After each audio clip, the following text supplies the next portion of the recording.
Says we are live.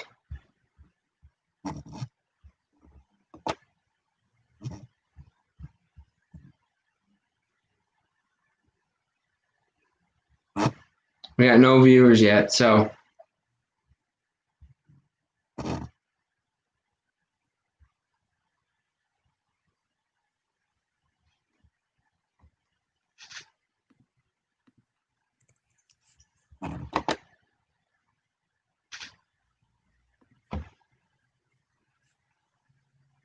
You want to just go and do the 30 seconds and call it that? Yeah.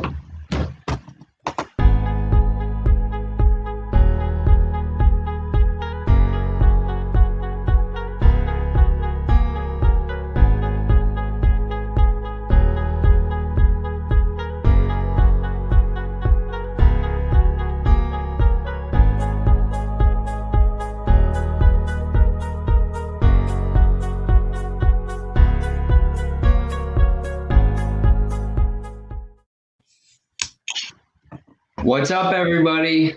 VASCO Toys and High School Creations doing our first YouTube live. Yo, it's weird. Sorry, I was on YouTube and it's like a 30-second delay. What's going on? Just saw your comment pop up. So it looks like we got a handful of people in here. So we'll probably just give a couple, people a couple minutes to join. But yeah, I'm really excited. This is our third live that we're doing together, and it's our first YouTube live. So I think that, that's pretty exciting, and happy to be doing that with you, Mike, and just wanted to see how you're doing and see what you've been working on lately. Yeah, man, everything's going great. I agree, man. This is our third iteration of this team up live, right? It's been very fun, everyone. I'm sure this one's going to be just as fun, if not better, than the previous one. So I'm looking forward to it, and really just appreciate to get to talk with you too. And everything's been going good, man, since I guess 2021 hit. We're out of 2020. It's been a very positive role so far. So at least, for me creatively. So how about you? Yeah, I have had probably one of my more productive months in terms of creating dios. Had a couple of commissions that have finished, including one that I finished last night, which is this dojo right behind me over my shoulder. And some other things too. I actually have a diorama that I'm going to be showing for the first time tonight. That'll be for sale. And actually just saw Nick in the chat, wanted to shout him out. He is, Steph is here from Detour Customs. What's up, Steph? Thank you for helping us get the word out about this. We've got a couple people joining as we speak. So as everyone starts rolling in, we'll kind of get underway. But yeah, no, it's been a really good month. Last year was an amazing year. I had the opportunity to work on a lot of different projects, and I think I created the most dios I ever did in a single year. So that was super great. And we just got Star Marvel in here too. So thank you for joining very much, Star Marvel. That guy Customs, what's going on? Oh, that I didn't even see. Oh, okay, awesome. Thanks for joining. But yeah, so I've been definitely working on a couple of different things, always trying to vary up the types of projects that I'm doing. So if I did a cityscape, maybe I'll do a landscape. Of course, commissions are what they are, but trying to challenge myself. Right on. Yeah, dude, what you're putting out is dope. All the stonework, I've really been very jealous of. Like the dojo. Dude, the warehouse is still back there. It looks so good, dude. And there's some things that we're going to share tonight, and that warehouse is going to be a part of something that we're going to talk about. But really inspirational work. So. Thank you. Yeah. No, I mean some of the stuff that you've been doing too, like that street scene that you have behind you, man. That's cool stuff. Yeah, I love that. It looks great. That's going to be a great piece for ACBA too. So I love the pictures you've been putting out. Oh, Final Boss is in here too. Shout out to him. So we definitely got some people rolling in here. So we appreciate that. And if everybody could just give the video a like. That would help us, just because we all know the more likes these things get, the more they get shown to people. But yeah, it's been really fun to see some of your projects. Probably one of my favorite ones that you've done is that sci-fi dio, though. That thing is insane. Yeah, dude, it's a fun one, and it's been very photogenic. Like I probably put up some of my most favorite photos with it, but it's still not done, and I'm trying to find time to get it done. I'm hoping to get another corridor to go behind it so that you get a really long depth of field. But we'll see. Hopefully, the next couple of weeks I'll be able to get it done, and then hopefully be able to do something with that, mid-year. But I've got a lot of work I got to get out before that. So, it's great to be busy, but at the same time, it's a blessing and a curse. So. Yeah, definitely. So, Mike, we've been floating around like 10 people in here right now. And also wanted to make sure to note that anybody that's going to watch this as a recording, thank you guys too. Of course, this is a live video, but it'll be available afterwards for anyone who wants to watch it later. So we appreciate you guys as well. And one of the things that we're hoping to do tonight is do a little bit of a giveaway. And so I'm gonna let Mike explain that, because as you guys know, he's the giveaway champ. So we'll let him talk that over. So basically, me and VASCO have been talking about doing lives for a while now, and on this recent one, he was very close to hitting a milestone, which is 500 subscribers for him. So I thought it'd be cool. I typically do some sort of giveaway, but really this one's going to be roadblocked by this particular milestone. So VASCO is 2 subscribers away from 500. I will not give this thing away, this bat cycle right over here, until he hits 500. So I'm gonna watch this number all night. We 500. We just hit it. We're at 502. We're at 502. Thank you guys. So Wade from Unparalleled just joined too. So always appreciate him, and loved your live last night with Toy Bro. So wanted to shout him out. But yeah, so we hit it. We're at 502, and I really appreciate that, guys. I've been on YouTube for, I guess it's been about 2 years, and just making a video here and there to review dios, and so I really appreciate everyone who has subscribed. Right on, you guys rock. I thought I was going to go through a long speech and really thank you guys, but you made it easy, and we're going to give away this bat cycle. We'll probably go about an hour in, just to make sure enough people in here and make it exciting. And then we'll do a trivia question, kind of like what I did last week. We'll pop it up on the screen. First one that can answer it correctly will win the bat cycle, and I will ship that to you free of charge. These are Target exclusive right now. Sorry, I don't know where my finger is here. That thing over there. So they're somewhat hard to find if you haven't found them, and they were very cool, very detailed pieces of work. I wish I could keep it, but I made a promise to you guys, and you guys delivered. So I will be shipping that to the winner free of charge. Hey man, speaking of Target, right? I don't toy hunt that much just because of everything going on. But I was in my Target last week, and I have never seen it so bare. The toy section so bare. It was sad. The only thing that they had that was cool, and I already have it, is the Jim Lee white suit Storm, on the retro card. They had 3 of them. Which was funny to me because back when that first came out, that was one of the figures that I was running around everywhere trying to find. But so it was kind of crazy to see 3 of them on the peg there. Yeah, dude, I've been in there a few times. The only time I get out of the house is if I'm doing a run for pink foam or if I'm going toy hunting. Target. So I agree. The Hasbro sections are all cleared out. McFarlane, I find a few things here and there.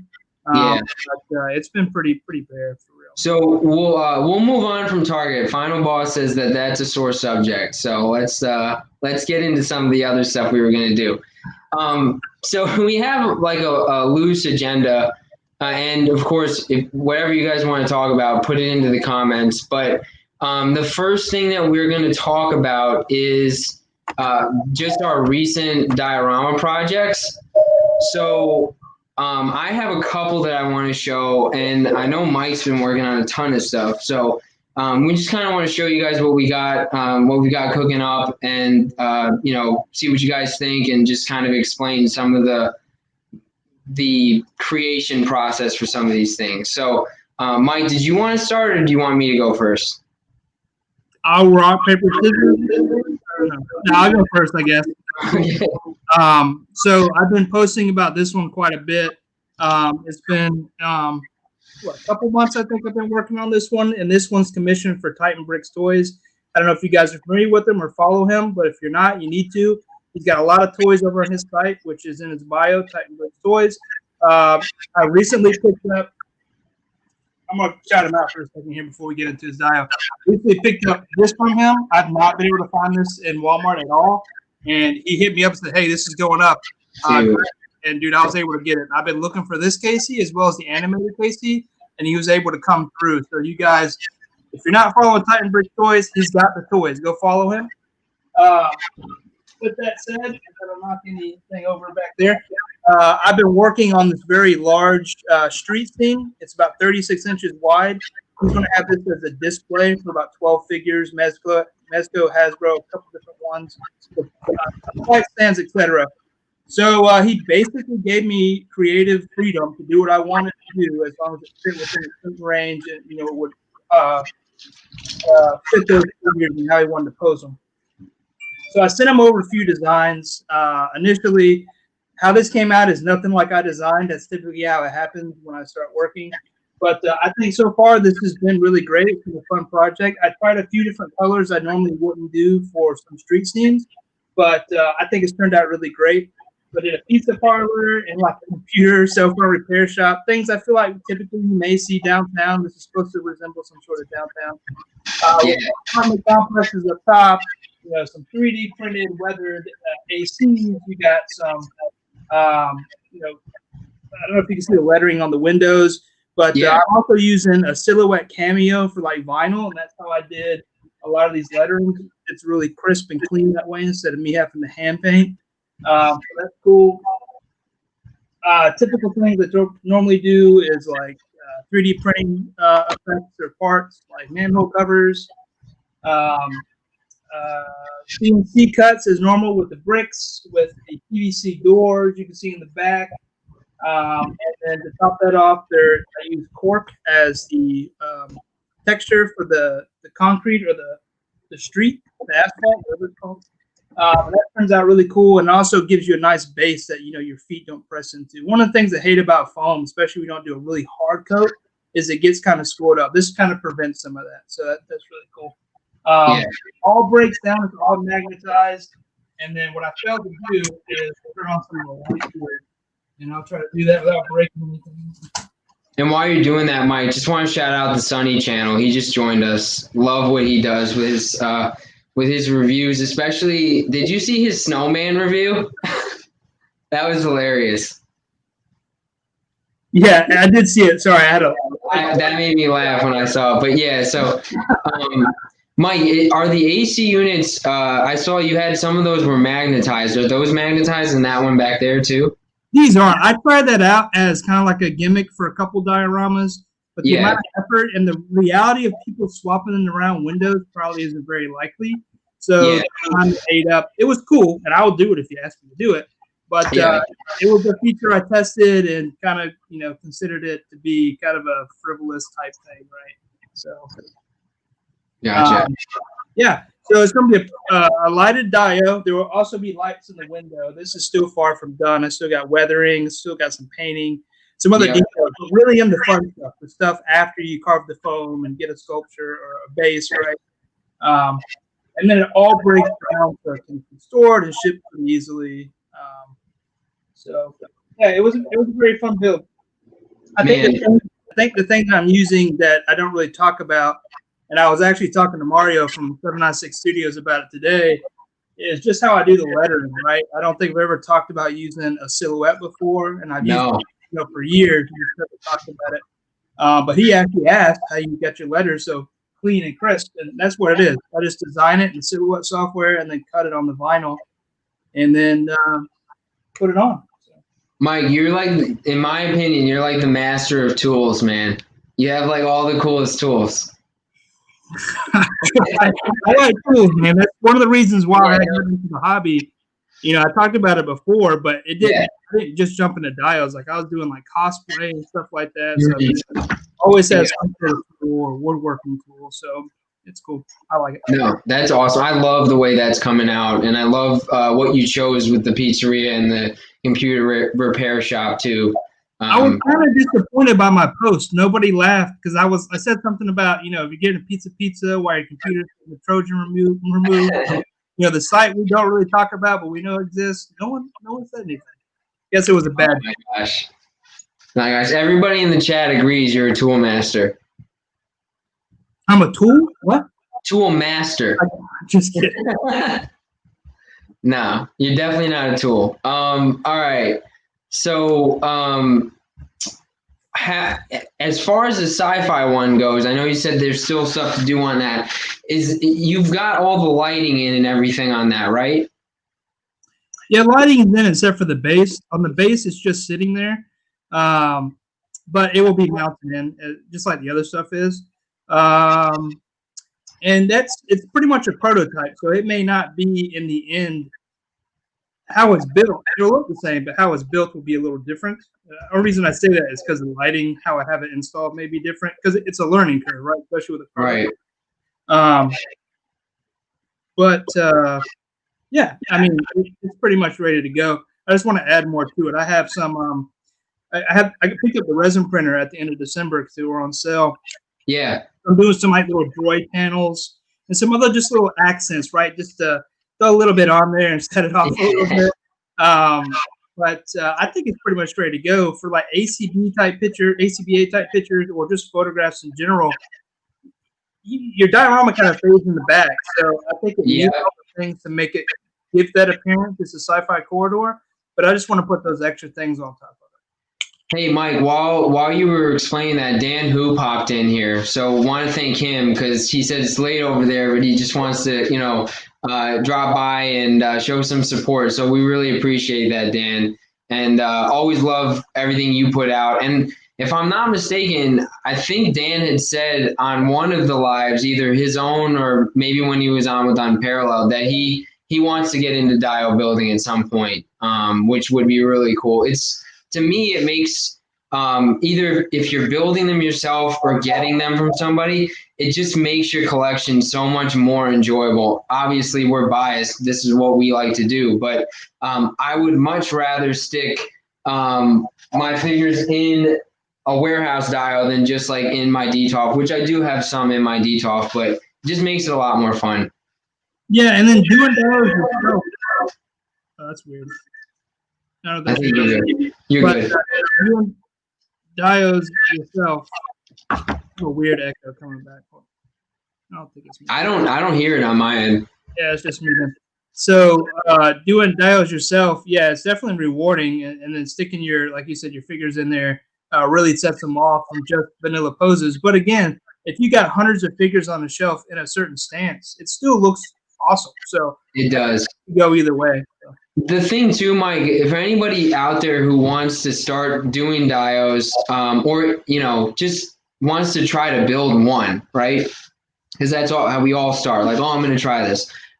Just understand that you have to get out there and try it, and don't, you want to try your best, but even if it's not exactly what you want the first time, if it's something that you enjoy the process of, it's worth exploring if you have time and trying to get to the, next project and saying, all right, well, I did this. Let me see if I can make it a little bit better. And I feel like there are so many resources on YouTube specifically that really can help you learn. I mean, that's pretty much how I learned, was just watching Al Figures and some other people, and then just trying to get in there and do different things and making mistakes and all those things that we've talked about on our Instagram lives in the past. Yeah, I totally agree. And, one of the things about kind of what I was just saying is dio building is fun, right? Get into it to have fun. Don't get into it to make a masterpiece right off, right? It's totally a learning experience, right? You learn from each project and apply it to the next one. I have an example of a total fail. I think I might have talked about this before, but I tried to do a Saiyan pod at one point. Yeah. And, I think my light's washing it out a little bit, but it's totally shit, right? It's not square. I tried to shave off. I tried to use foam gel or something to make it smooth.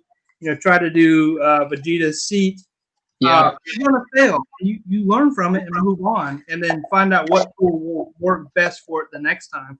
So it's something you're going to get into and you're going to build up, right? You don't expect to have a piece of trophy dio right off the get. No. And it's funny, Mike, you mentioned mistakes. I don't know if I've ever told this story before. It's not much of a story, but when I first started doing diodes, I think the third or fourth one I did was a bat cave that fit in a DTOF. And I tried to make a chair, like a chair for Batman. And I had no idea what I was doing. And all I had was a box cutter at the time and the pink foam. I tried to carve like a chair out of a stack of glued foam. Like, no idea what I was doing, and it was horrible. It was so bad. But the rest of the dio I thought was good, so I was just like, you know what? You're not putting a chair in this dio. It looks bad. It doesn't look. It's going to bring the rest of it down. So we'll leave the chair out. We'll just post everything else, and hopefully people like it. And it ended up being a piece that I'm very fond of. But it is something I want to tackle again, especially now that I have. Where is he? My Mafex. Here he is. The Dark Knight Returns. I got this as a gift from a friend in the toy community for around Christmas time, and I love this figure. And so I'm thinking about doing several different things with him. Definitely. Oh, you got Piccolo in there. Definitely thinking about doing a back cave for him. Definitely thinking about doing. Tech Chucker had actually sent me the files for the bat signal that he did. I don't know if you remember, but he 3D printed a bat signal shortly after he got his 3D printer, maybe like a year ago. And I thought it looked really, really good. So I told him, I know you got it on Thingiverse, but could you send me your G code? Because I just feel like yours looks amazing, and I'll give you like credit when I post it and stuff. But I haven't gotten around to doing it yet. But now that I have him, I feel like I need to have legit Batman-esque dios to feature him in. Yeah, Batcave. I know this is Batcave. Batcave would be sweet. Any of the like Gotham style, like what do they call them? The buildings, the building architecture. That would be dope. Yeah. Kind of what you've already done with your wall dio, but take that to the next level. I could totally see you doing it, right? Just have Batman. You're reading my mind. I already printed out the windows for a project like that. I just haven't done it yet. Nice. Yeah, it's gonna be nice. I'll probably be Adam Gonzalez says gargoyles. That's definitely something I want to start getting into too. I'm just not that good of a 3D designer for things that are not simple geometric shapes. So like if I would probably, it would take me a long time to try to design a gargoyle myself. I know there are files you can get, but I think it would be something I want to try definitely. Looks like Djs Diorama is in here too, so thank you to him for joining as well. Yo, what up, man? Yeah, I think that'd totally be cool, and I would definitely be interested in a dio that's got one of those. Is it Gothic style architecture on it, especially for Batman? And you know what? There's just so many things that can inspire you too. Even if you just do a Google image search. There's just so much out there that I want to do. And one other thing I'm trying to get more into, since I'm trying to get better at ACBA, is just getting into some books, getting some comics. I asked my wife, my birthday's next week. Yeah, I saw that, man. That's really cool.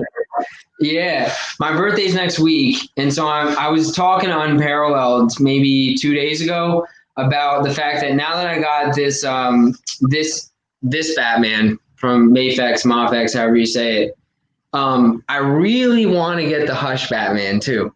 And so if I get the Hush Batman, I want to get Batman Hush, like the graphic novel. I've never read it. And then that way I can kind of draw inspiration for posing and also for dioramas, because any backdrop that's in there, you could kind of expand in your mind and try to make that as a dio.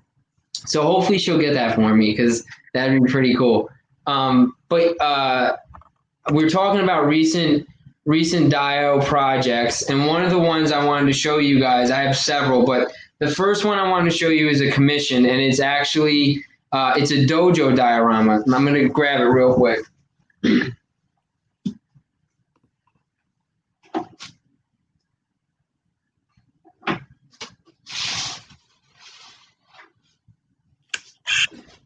Okay, so this one's only an interior, so it doesn't, you know, I don't have like paint on the sides, as you can see.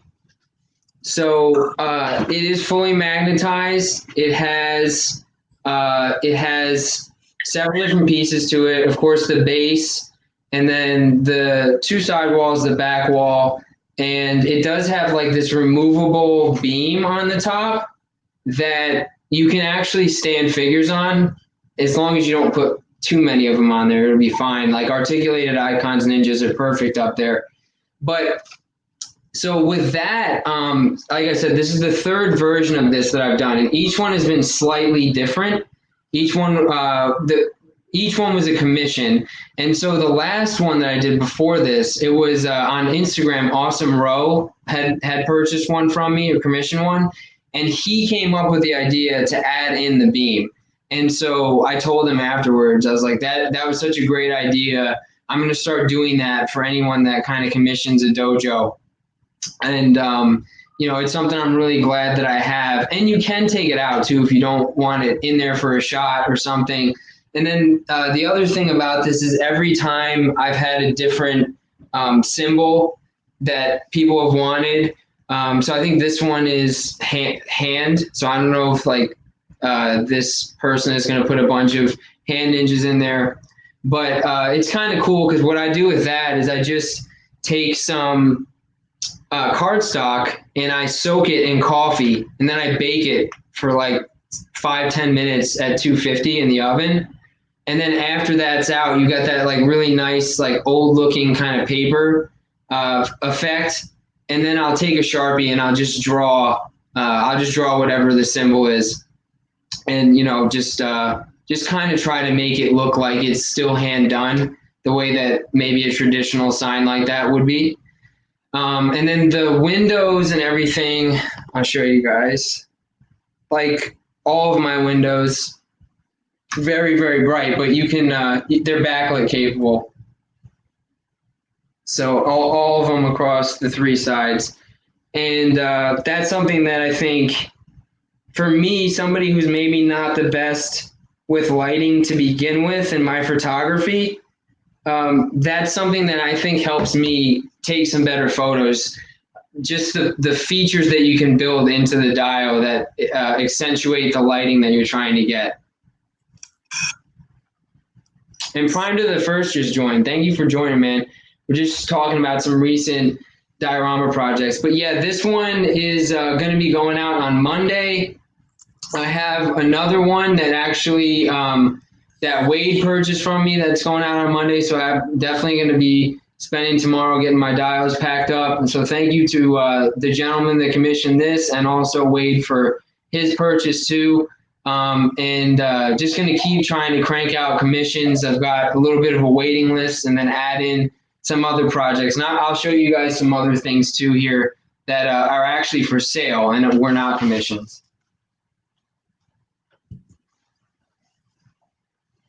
Nice. Yeah, it's always great to just be able to keep cranking out some dios, right?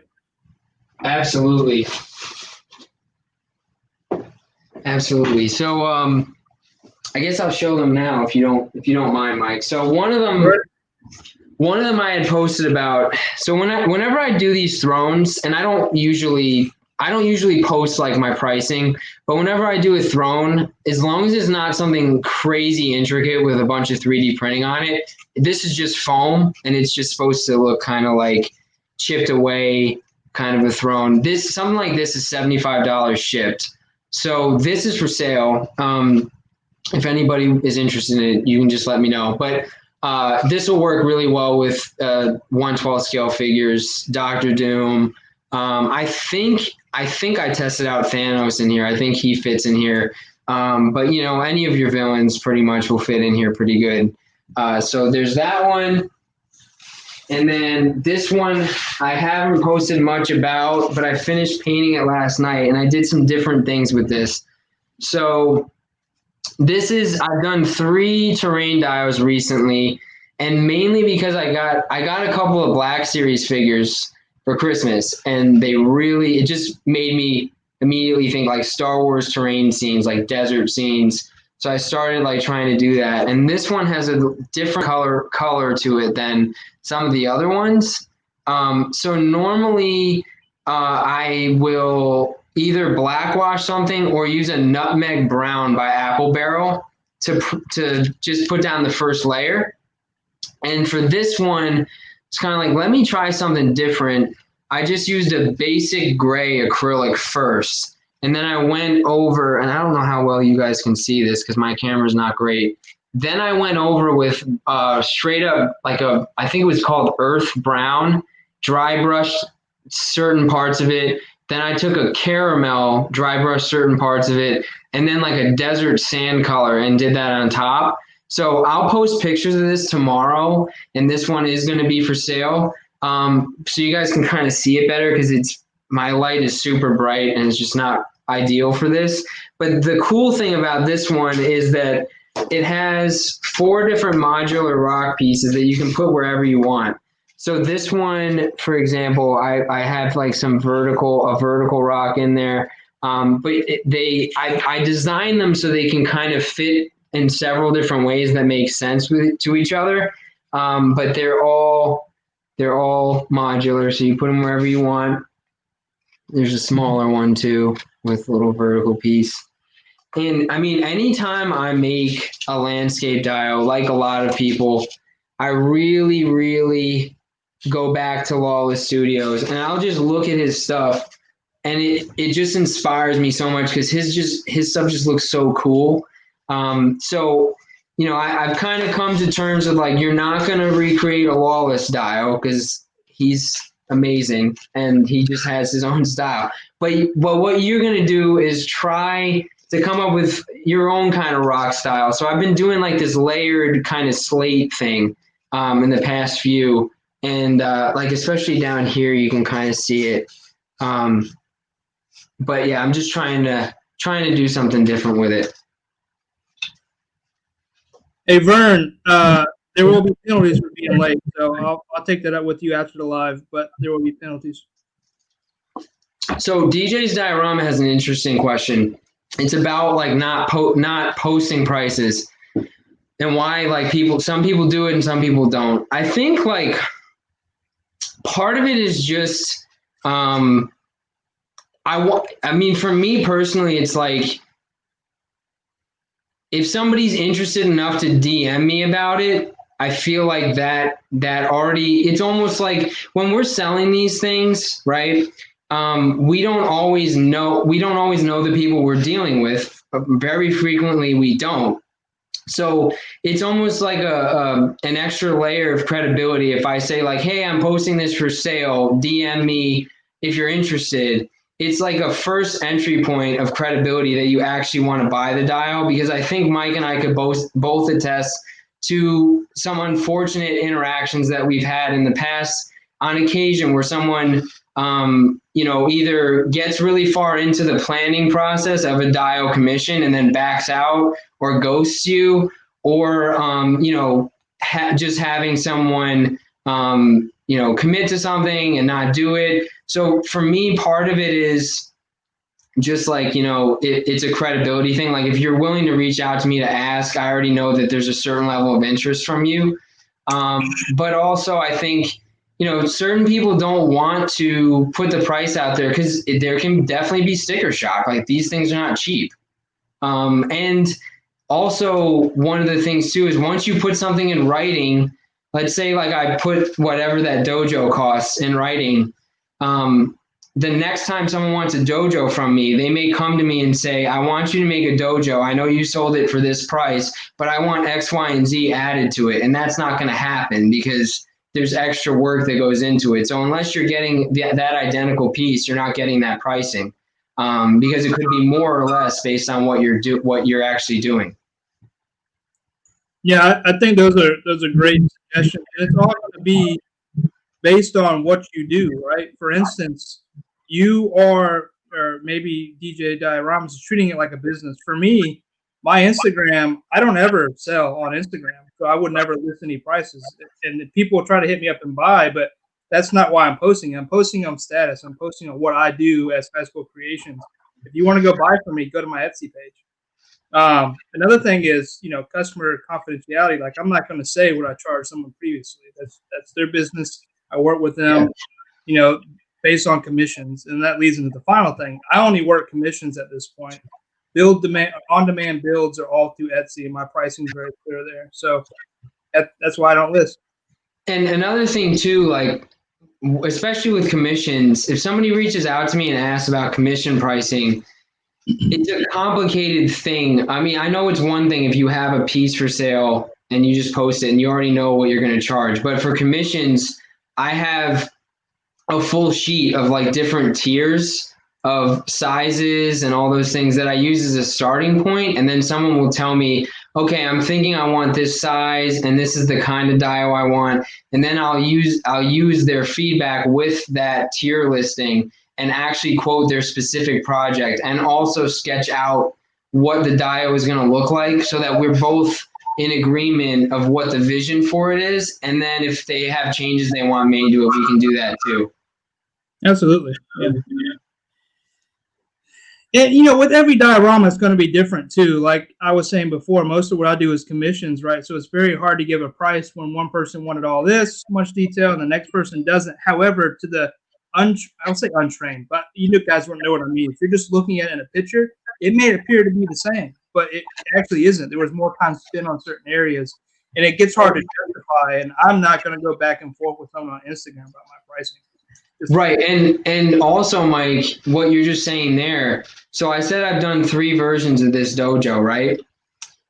Every time I did it, I learned something that caused me to hopefully, in my mind, up the quality. So for this one right here, I painted every single piece on its own before ever assembling it. So that definitely took more time than me constructing the pink foam, gluing everything in place, and then painting it. And it also leads to a better final product because there's no paint bleeding on that, because it's already painted before I glue like the beams to the walls or any of those things. So it's also, I mean, also with pricing, 2 years ago, something that I did may not be as good as what it is now. So that pricing may be outdated for what I'm able to put together now. Yeah. By learning new skills or learning new efficiencies or whatever, it could go up or down. I mean, like the CNC that you have, you may be able to make something much, much quicker, much more efficient. And that might drop the price a little bit. Yeah. And I think hopefully, DJ Dioramas, we've answered your question. And there are a couple other questions that came in. One that struck me was from that guy Customs. What's up, dude? Can you throw these up? I don't know if you can or not. But would you like to join us in a scrap foam build? I don't know who that question's to. I will be up for any challenge. I'm not going to tell you no. But what I can tell you is I'm very methodical. And I think about my builds before I build them. So I would probably lose, but I'll take your challenge. This is a scrap foam build right here. So like one of the reasons I started doing the couple desert, I've done 3 this month, was because I have a ton of scrap foam, and a lot of it was really strange shapes and things that I really wouldn't use for anything except for rock formations. So I decided that I was going to try to do them. Even the base piece, it's somewhat rectangular, but it's not perfect. And so if I cut it down, I could make it perfect, 90 degrees, but it wasn't. So I just decided to make it a rock formation piece. for these three. So I would definitely do that.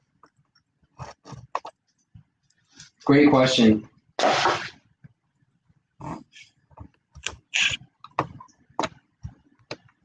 Yeah, and I guess Final Boss had a. You guys make money off this? No, I don't make any money. I just try to earn street cred. That's why I truly have no prices. I give mine away. See you later, Unparalleled and That Guy Customs. Thank you guys for joining and for the comments and everything. We appreciate it. Yeah, thanks, guys. Let's see. We got a couple other questions in here. Oh, how many people we got?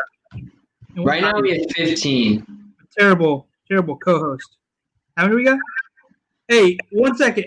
You guys have probably already done this, but if you don't mind, just to help generate a little bit more traffic, if you don't mind sharing this out on Instagram, just get a few more people in here. I feel like we have a good crew. I know everybody in here, but it'd be great just to get a few more people in here before we do the giveaway.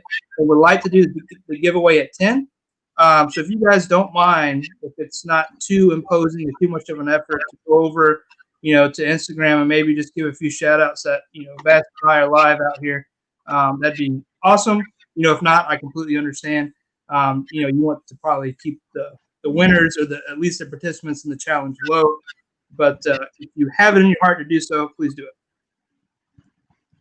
Yeah. So we have another question too, and we appreciate anybody who shares this, of course. But this one kind of was intriguing to me, so I wanted to toss this to you first, Mike, because you made the X Mansion, and we both done big dios. You did the X Mansion, and I did the lava scene from the Dragon Ball Super Broly movie. But wanted to see what you think about this, and then I can maybe add my perspective.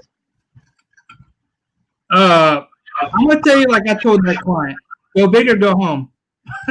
If you're going to do it, make sure it's to the true scale, right? So you want to do a building for the Avengers in-game dio that should hold about 20. That's a large – wait. What scene are we talking about? I guess in-game is the battle scene. Is that what we're talking about? And are we talking about 1/12 scale? I think we are, but I'm assuming that. I'm still going to stick to my guns. Go big or go home, right? So You can do forced perspective, which is a little more complicated for maybe beginners. I can't do it, but I still consider myself a beginner. But you can do forced perspective to get it to look big, or you could actually make it big. I've seen some pretty big in-game dios out there. They're pretty much linear, so they can fit a bunch of figures. But I think there's a couple different ways to tackle it, but for 20 figures and decent poses, if they're not vanilla poses, you're probably looking at no smaller than 36 inches. So that's depending on your display area. That's a pretty large diorama. So, and it would depend on the scene, right? If you're doing a building scene or if you're doing the end scenes, like where they're fighting on the rock terrain or whatever that is, the old ruins of the Avenger Tower or whatever that is. But I don't know if I really answered the question. I'm giving you more questions than you gave us. I think honestly, when you're planning it out, what I would do is make sure that you go to Home Depot and get one of the huge, I guess it's an 8-foot piece of foam, and then cut it to the size that you think, or place it on the floor and if you just place like 20 figures where you think you want them before you cut it, then you could at least have an idea of like, all right, if I make it this big, I'm going to have some room or I won't. And so planning at the very beginning is important.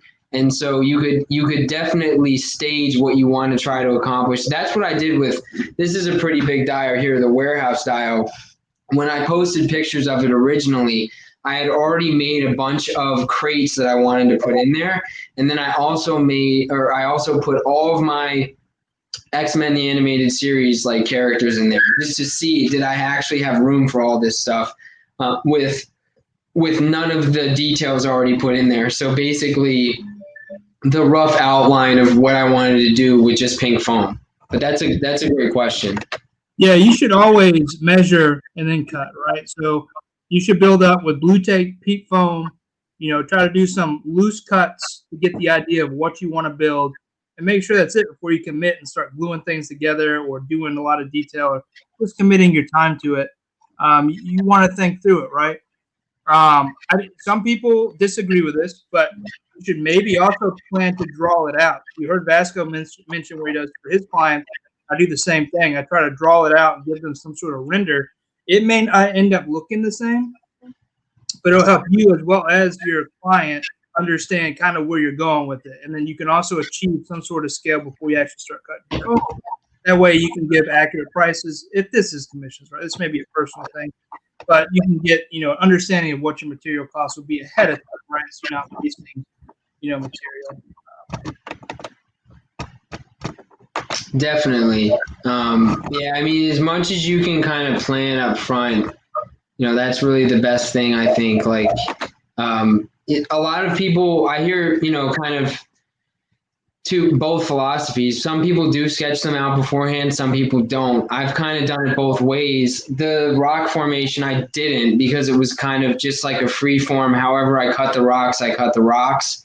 But then with something that has to be more precise, like the dojo, I have very specific, that fits in a DTOF. So I have very specific dimensions that I'm working with, that you have to make sure you're meeting.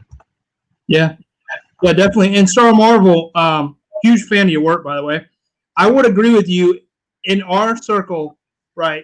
Especially, the Hasbro collector, Mezco collector. I would agree. 1/12 scale is the de facto scale. But I will tell you, I am doing a 1/64 scale for Hot Wheels starting in 2 weeks. Like, there are other scales to work in, and then his inner circles for his particular build, that is the default scale. So I guess it all depends on your audience, but I would agree for us, 1/12 scale is probably default. We just have to be sure to ask that, especially on a commission. I've actually never done any Dio builds outside of 1/12 scale, so I always think in terms of that. I just wasn't sure if he was.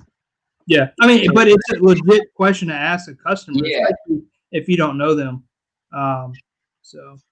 Yeah. 1/64 scale is Hot Wheels, if I'm not mistaken.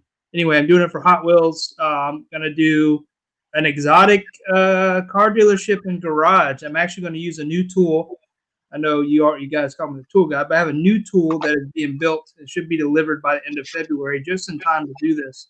I have a laser being built by Boss Laser, so I'll be able to do so much more finer detail. So I'm planning to do that out of some sort of harder material that'll last a little longer. So that'd be cool. One day I want to see your workshop in person, Mike. For anyone who doesn't know, who's just watching for the first time, Mike and I we both live in South Carolina. We only live like 2 hours from each other. So actually, a couple weeks ago, we did meet up, and we had lunch, and it was pretty cool because a lot of us don't get to see people in person that much these days, and it was just kind of a cool thing for us to be able to do. And hopefully when the pandemic is over, we'll be able to do some maybe some in-person builds together, or just talk dios, talk figures kind of thing in person. Absolutely. I think one of the biggest things that we've really been advocates of, and unfortunately it's been stifled by COVID-19, but I did hear today, though, little sidebar, by 2022 all adults should be vaccinated. So we should be good by 2022. Anyway, going back to that, we're definitely advocates in getting together and doing builds together and getting a community, those who want to, meet up with us or something once all this is over. I will say, though, a lot of people gave me crap for going out to eat. I didn't get COVID. Did you get COVID? No. I wore my mask. So it is safe if you guys want to venture out. Just Prime to the First says Meetup 2023. I'll be an old man, dude. I won't be able to walk by then. I'll be in a nursing home. That's a long time from now. Vern's Hobby says, I'll drive down. I'm near Toronto. If you drive down from Toronto, we're going to have to give you something for that, because that's crazy. But and it won't be COVID. It'll be something very nice. Or some kind of crazy like props or something. Yeah, dude. If you drive down, I'll at least buy you McDonald's. at least a dollar menu, you know, like fries and a soda and some kind of nuggets or something. Nuggets, that's high class right there. Some good Yeah, nuggets. man. If he's gonna drive down from Toronto, you gotta treat him right. Right on. So the next thing we were going to talk about is toy photography, and I think maybe what we'll do is just wait till after we do the giveaway, and then get into that. So I'm gonna go check and make sure you're still at 500. Make sure we didn't get any. Oh yeah, any people who just sub just to be part of the giveaway? If they did, that's okay. But I'd like to. Oh, we're at 507 now. Yeah, 507. Yeah, no, I really appreciate. First of all, I didn't say this in the beginning, but I definitely need to. That was really cool of you, Mike, to do that. To encourage people to subscribe and offer up not just a giveaway, but like a really awesome giveaway. So I appreciate that, man. I appreciate everybody who's subscribed. It's just kind of fun. The reason that I have a YouTube is just because I don't keep a lot of the dials I have. You guys do see some behind me. These are the only ones I have right now, and 2 of them are getting shipped out on Monday.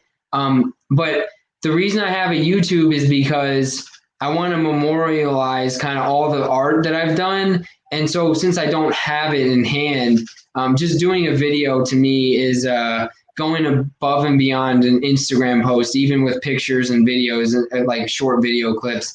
And it also kind of like timestamps it for me. So hopefully when I look back on it years from now, I'll be able to say, oh yeah, I was doing this at that time. And I really enjoyed that project because of X, Y, and Z. Yeah, dude, and that's awesome. I'm doing it because I want everybody to grow, right? Everybody to grow right along with us. We'll all rise in this community together. And I'll go to a quote, Ray Dalio. I don't know if he's like a stock guy, but he always says how he wants to be the dumbest guy in the room. I want to be the littlest guy in the room, but still getting everybody to come up, right? And maybe that doesn't sound as good as I thought it did, but Ray Dalio, go check him out. Got a lot of good concepts. But yeah, dude, you got great work. Why? And we work together. I feel like we're a good team. Yeah. Kind of transparent on the live. I guess this is a little bromance happening here. But you guys, yeah, dude, you wanted to get there, and we're doing a live together. Why not incentivize it, and make them happen while we're live, right? And that's what happened. So it's a fairy tale ending to our bromance. And well, thank you. And I've said this to you before. I'm really glad that you and I 6 months ago were aware of each other, and we would comment on each other's things. But really, until this fall, we didn't really start to become friends. I'm just really glad that we are, and that it's fun to have somebody that's relatively close to you in location wise that you can enjoy your hobby with. Because it's something that we put a lot of time into, and you want to be able to share with other people that also care about it. So that's definitely cool. Sonny says, everyone should grow together. I agree with that. And I feel like this past year, personally for me, I'm watching so many more YouTube videos of people in the community that maybe I was following on Instagram before, and I was just liking their posts there. But now I find myself like feeling like I'm really in the community, and I want to be, like watching people's stuff, commenting on people's stuff, seeing other people succeed and try new projects. It's really cool. It's a really fun time, I think, to be involved in all this, and I'm very grateful for it. Yeah, definitely. It's not a competition. We're all in it together. We're trying to show everybody else in those other communities, like the Beanie Baby communities or whatever it is, how tight we are over here in the action figure diorama world. So, and I think it's showing, right? So we'll all grow together. We all love each other. No beef. Hey, Mike, real quick, before we do the giveaway, somebody at the Diorama Project asked this question. I'm gonna just take a real quick break if that's cool. And if you want to talk about your bucket list for a minute while I'm away, then maybe after I come back we can do the giveaway. Sure. Um, and I think Prime was saying something earlier. 2023 isn't that far away, but yeah, I already have a bucket list for dioramas. Like I'm not going to make it to 2023, and I'm chipping away at that bucket too.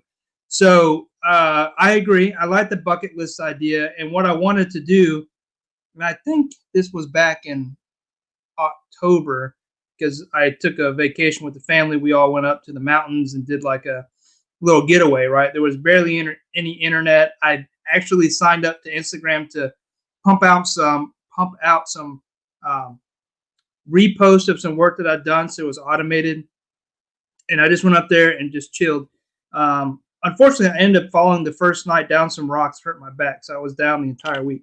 Anyway, to get into it, the bucket list diorama was meant to really just the diorama creators that I was most interested in, that I saw doing work, that I felt some sort of connection to, or we had talked, and I really wanted to throw that out there as a means of getting attention to those guys, since those were kind of like my favorite.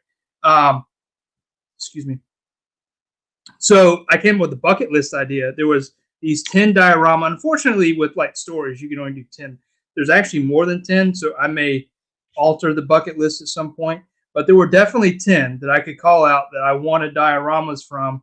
And, as a diorama creator, I understand the amount of effort that goes into a diorama. I think most people do, at least in this live tonight.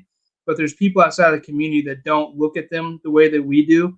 And the way I look at them is they are pieces of art, right? They are inspiration from something other than what I see. They're created totally different than how I do it.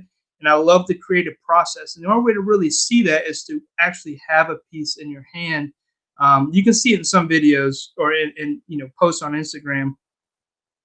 But those that have quality work, I really want to see it and have it a piece of my own in my own collection, just like action figures, right?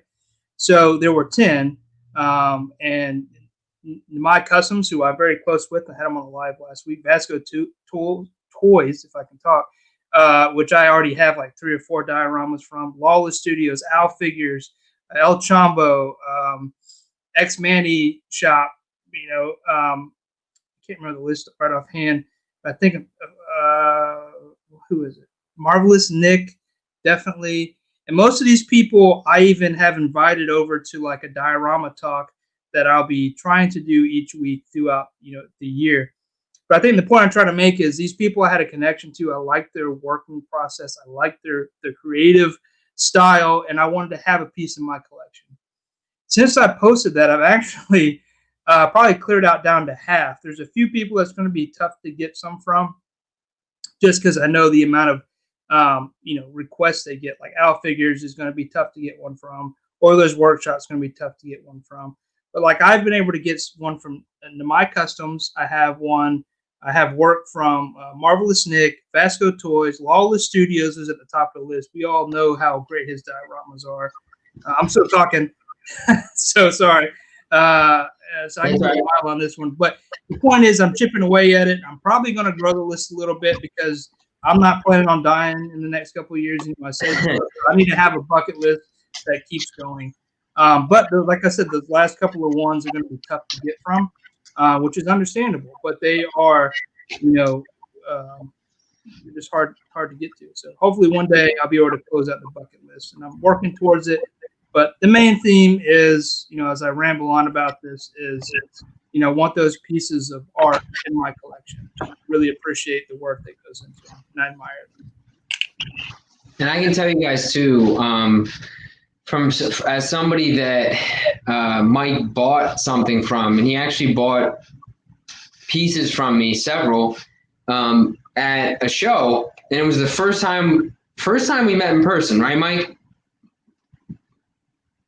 No, I think we met somewhere else before. I thought it all runs together, dude. Now I just feel like I know you. So I think it was the first time we met in person, and I just remember thinking to myself, like, this is so cool that somebody who's so talented, who could actually just make this himself, or make a version of this, wants to buy my stuff. I was extremely flattered, and definitely want want to get some pieces from you too in the future, especially like some of the things that I feel like you're definitely known for, like your dumpsters. I really want to get a dumpster from you coming up here soon. And I know you're Later, son. Sorry.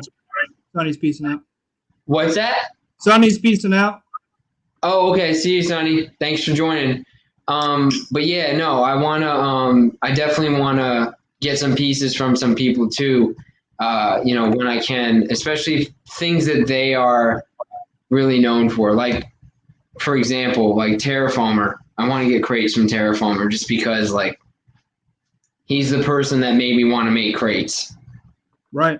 Yeah, I got some crates from the Crate King actually. MarvelousNick. I got some. Did you? He's another one. He's another one that makes amazing stuff. I mean, the thing about his crates too that I love. I didn't see Jay's Figs was in here. What's up, Jay?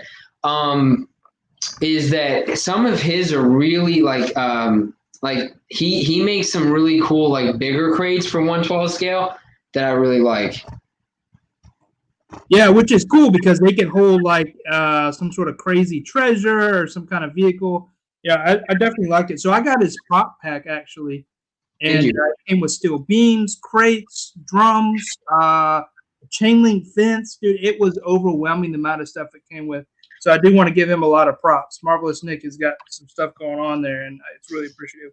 And I actually will be live with him March 6th. So if you guys like MarvelousNick, you want to interview with him. I also love not just his Dio stuff, but I feel like he does some really good photography with his pieces. I always love seeing his pictures. He did some with the it was the Venom wave that just came out with like the venomized Miles and some things like that I just thought were really, really cool. From MarvelousNick? Yeah. Oh yeah, dude. His Carnage army building, like, yeah, he was all over it. Like, yeah. Hey, real quick, I think it's like 10 o'clock. We should probably do the giveaway before we lose some people. I hate that Sonny's not here, but if Adam wins, Sonny wins. So we already know that. So I'll throw up the question if you're ready. Yeah, so just to talk about it a little bit. So again, let me pull this down.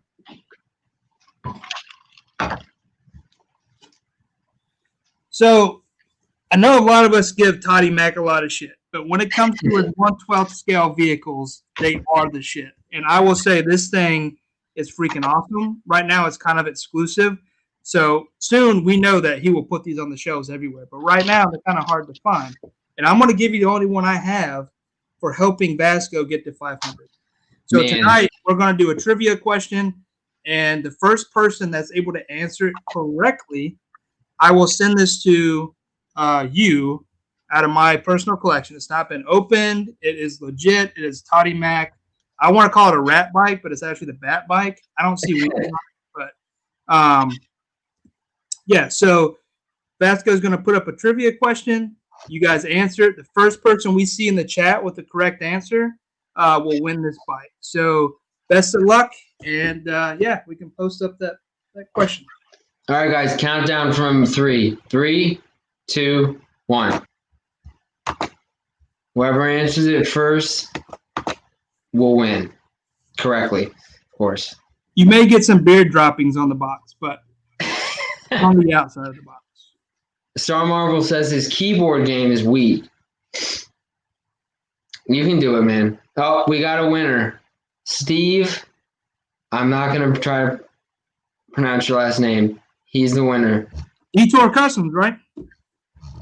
It's not Detour Customs. Oh, it's not? Yeah. This is our winner here. Actually, oh shoot. I was looking at the wrong. I had a delay. It is Detour Customs. Yeah, I was about to say. I'm sorry about that. Yeah, no, that was the first one I saw on my screen, but then it looked like there were some that popped up right before it. I apologize for that, guys. It is Detour Customs. Hey, Steve V, I'm not going to pronounce your last name. If you hit me up in DMs on Instagram, I'll send you some stickers for that little snafu. But for my mistake. You win. I'm sorry about that, guys. No, but I don't have any McFarlane stuff.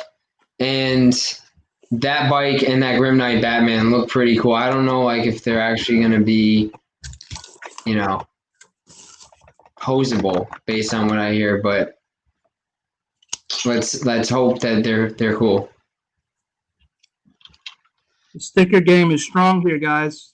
My PO box is still empty, so come on. Man, I have to make a sticker order because what I used to do before I would 3D print, I now on all of my dios, I'll do like a 3D printed version of my logo. You guys probably can't see it super well on this camera, but before I had the 3D printer, I just ordered a bunch of stickers and I would stick the logo on the bottom of them so that it wouldn't, you know, be like kind of right in your face. Here I try to camouflage it with the paint job, but I ran out of my stickers a while ago and I've been meaning to make some more orders so I can send you some. One thing that I was thinking about doing, Mike, in my workshop is I have stickers from DioramaCreators and Terraformer so far. And I know a bunch of people have them. And I want to try to like find a section of a wall in my workshop and make like a sticker wall of all. That looks great. Keep that there. But I want to make like a sticker wall of all the people that are in the community that have stickers that you know, that I admire, kind of. So that could be pretty cool. Yeah, that's exactly what I'm trying to do, actually. And that's awesome. Like everybody at this point, if they get in the sticker swap, will have stickers. They'll be able to do that in their space, right? I know MarvelousNick already does that. There's a lot of people who just have stickers from all the different creators in the community. And what a better way to just, you know, create some kind of fast lane and start getting a bunch of stickers. I lied. MCU,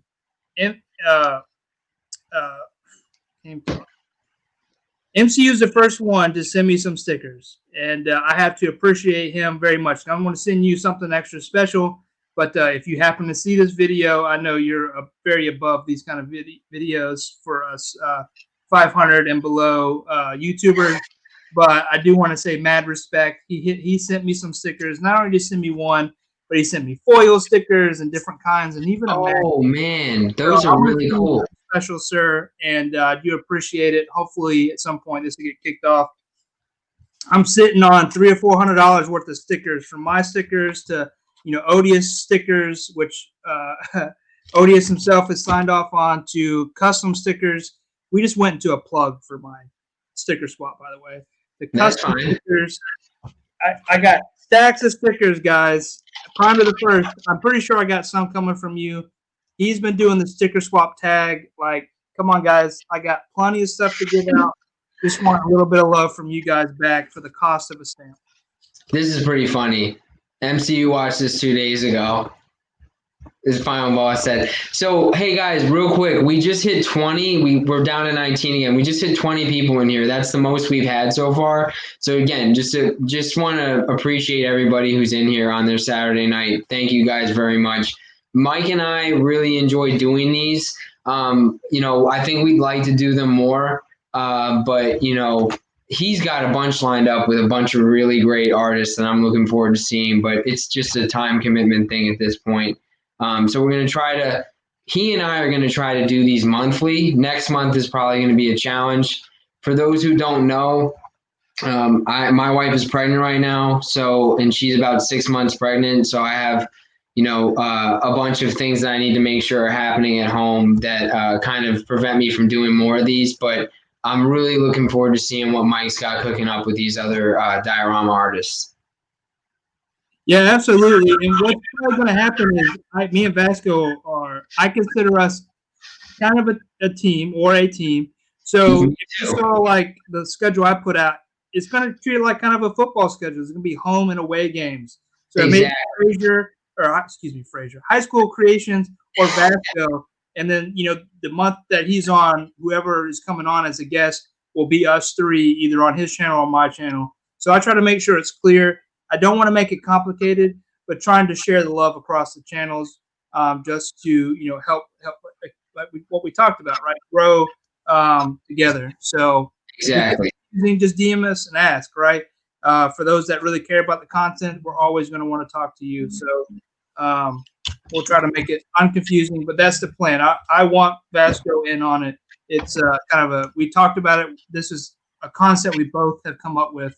And a lot of the stuff you see is shared, just discussion on how to make this work. So it's us working behind the scenes to make all this possible. So, and I just want to say thanks to everyone who's saying congrats on my wife's pregnancy. Also, we already have, this is number 2 for us. So Star Marvel said it's about to get wild. It's already wild, but it is going to get more wild. But we're looking forward to it. And this, we'll have one of each, boy and a girl. So I'm pretty pumped about it. We have a girl now. We're expecting a boy. It's going to be, and Mike, you have one of each too, right? Yeah, I got the set, dude. And I thought those first couple of months is fine, but when the second one gets to walking and the other one is like getting right out of diapers, dude, all hell is breaking loose in the house right now. Like, I don't know how I get out here to do this stuff because every other hour or minute, like, I don't know where it goes. Like, so you got a lot to look forward to.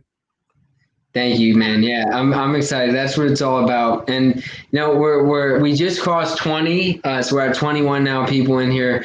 Thank you guys so much. Like, we really didn't know what to expect coming over here from Instagram.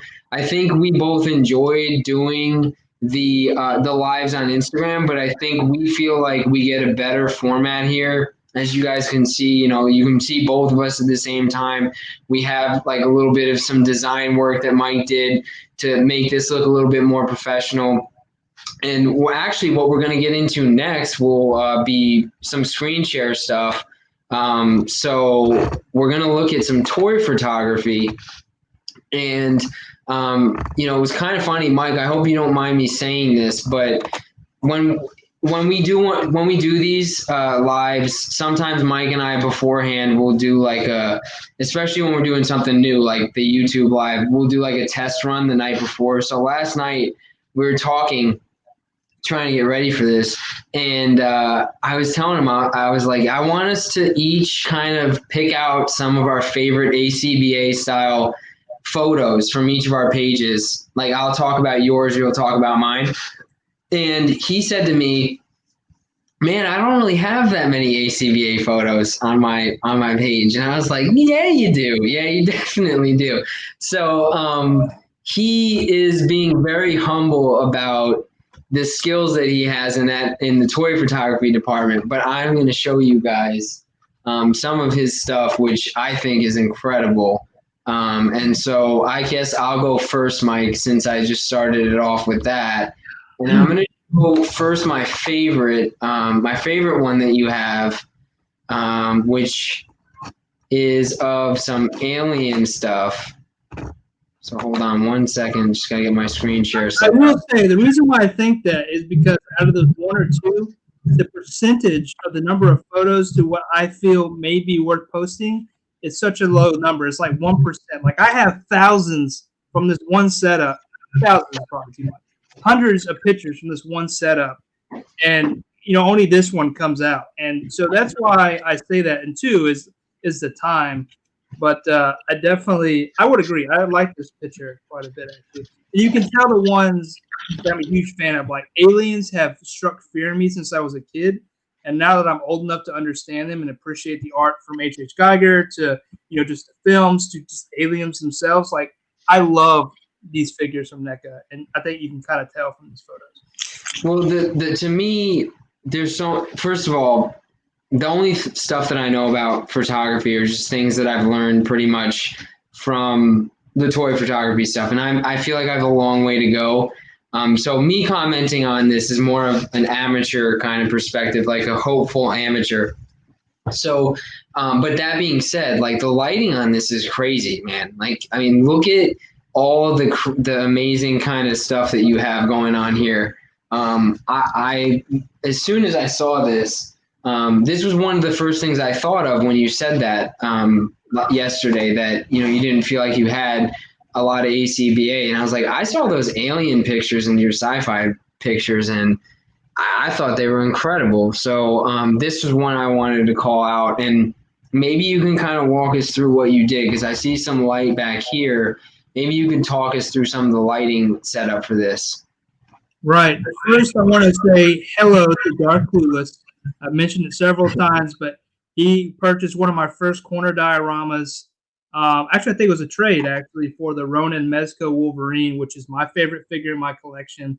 I don't even think I opened that figure.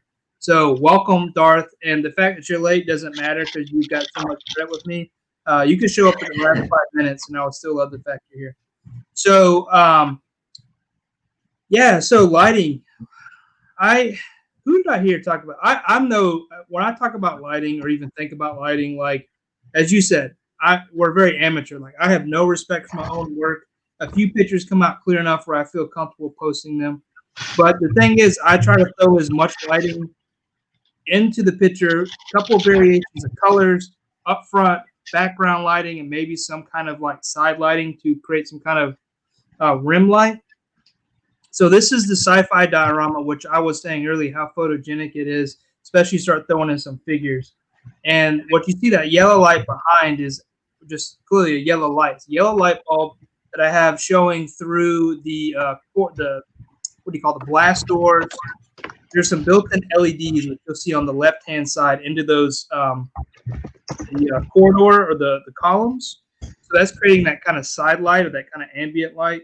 And then up front, I have a ring light, very low set, but enough to capture some of those features in the front. With these NECA aliens, there's so much detail, and having that light, even though set to low, you're able to hit all those high points and see those features. And I really love this because, like, this is I feel like this is a scene, even though it's not. Like thinking back to Aliens 3.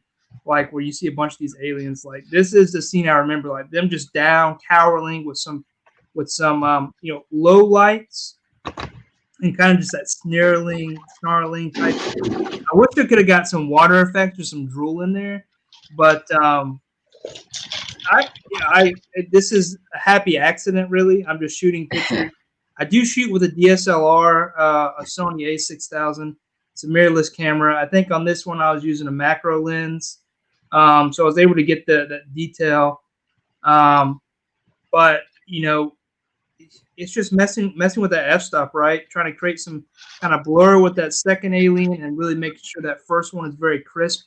And like I said before, I'm taking hundreds of pictures of the same shot, and because I'm not very good at it, like only one or two come out. And then it's somewhat hard to pose, and then it's getting down to angle too, right? Like I play with the angle quite a bit on this one. Yeah. Anyway, I could keep going, but were you using a tripod for this, Mike? And by the way, I'm sorry, guys, my cat is in here and she's being super annoying, so I'm trying to like not have her be an issue. So yes, tripod. So a couple of things that are always a must, right? For when I do a photo shoot. And this may sound completely like, duh, we all do that, but either have fully charged batteries, not just one, or be able to plug in, right? Have a memory card that has been recently reformatted. But you saved all your stuff in reformat, so you have a bunch of space. For me, I take a bunch of pictures, and the last thing I want to do is run through many cards when I have a card available. Tripod, and at least lighting up front, right? So you want to make sure you have all that stuff with you. And then just sit down and chill. I left this diorama up for 2 months almost, and I traded out figures often. And sometimes I would leave them there for a couple of weeks, and I'd walk by, I left a tripod and camera there, and I would say, oh, I like this today, or I just tweak it a little bit and take another picture. This didn't happen just like one shot, right? This isn't a one shot. I wonder, this is, a very long process and stuff just sitting static for a while. And Mike, one of the things I want to talk about based on what you're just saying is posing. And we all know, like, it's a no-brainer that posing is one of the most important things. Like, aside from the lighting and what you're doing with the camera, if you're not posing it right, it looks like a poorly posed action figure versus what you have here, which looks like a scene from a movie or something like that. So one of the people that I really enjoy following on Instagram is Diamond Figs. And one of the things he told me he does is even before he gets ready to put something in a dio to take a picture of, he'll pose figures on like a table and wait until his pose is perfected before he even puts it in the scene that he wants. He's focusing so much on the posing. And then he's like, all right, now the posing's right. I'm going to put it in the dio. Then I'm going to take pictures of it. That's something that I haven't really done yet, but it's something that I think is a really creative way of doing that, because what it comes down to is you could take a great photo, it could have great lighting, it could be framed properly, but if the posing's bad, it's not going to look good. Yeah, absolutely, and that's one of the things I fall on because, or fail really is I will feel like I take a great photo and I'm concentrating on the environment, and then I go back, like I'll go back and review like a couple hundred, and they're either out of focus or there's just a weird thing with one of the hands. It just throws off the entire thing. It's so disappointing because everything else is perfect, right? So the posing game has to be there, and I'm gonna call out a few people here. Recently, like Jay Figs is doing some crazy ass posing. Sonny, 796 Studios has always got terrific posing, but I'm taking inspiration from you guys when I go to pose figures. So. No, yeah, it's really kind of cool to see the evolution of some of the photos that some of the people on Instagram are posting. Like you can kind of tell if you're paying attention some of the stuff that they're figuring out. And I mean, I just want to get to the point where I feel like my biggest challenge is always lighting. And I also only shoot right now on a phone, Galaxy S10. I'm pretty close to buying a DSLR.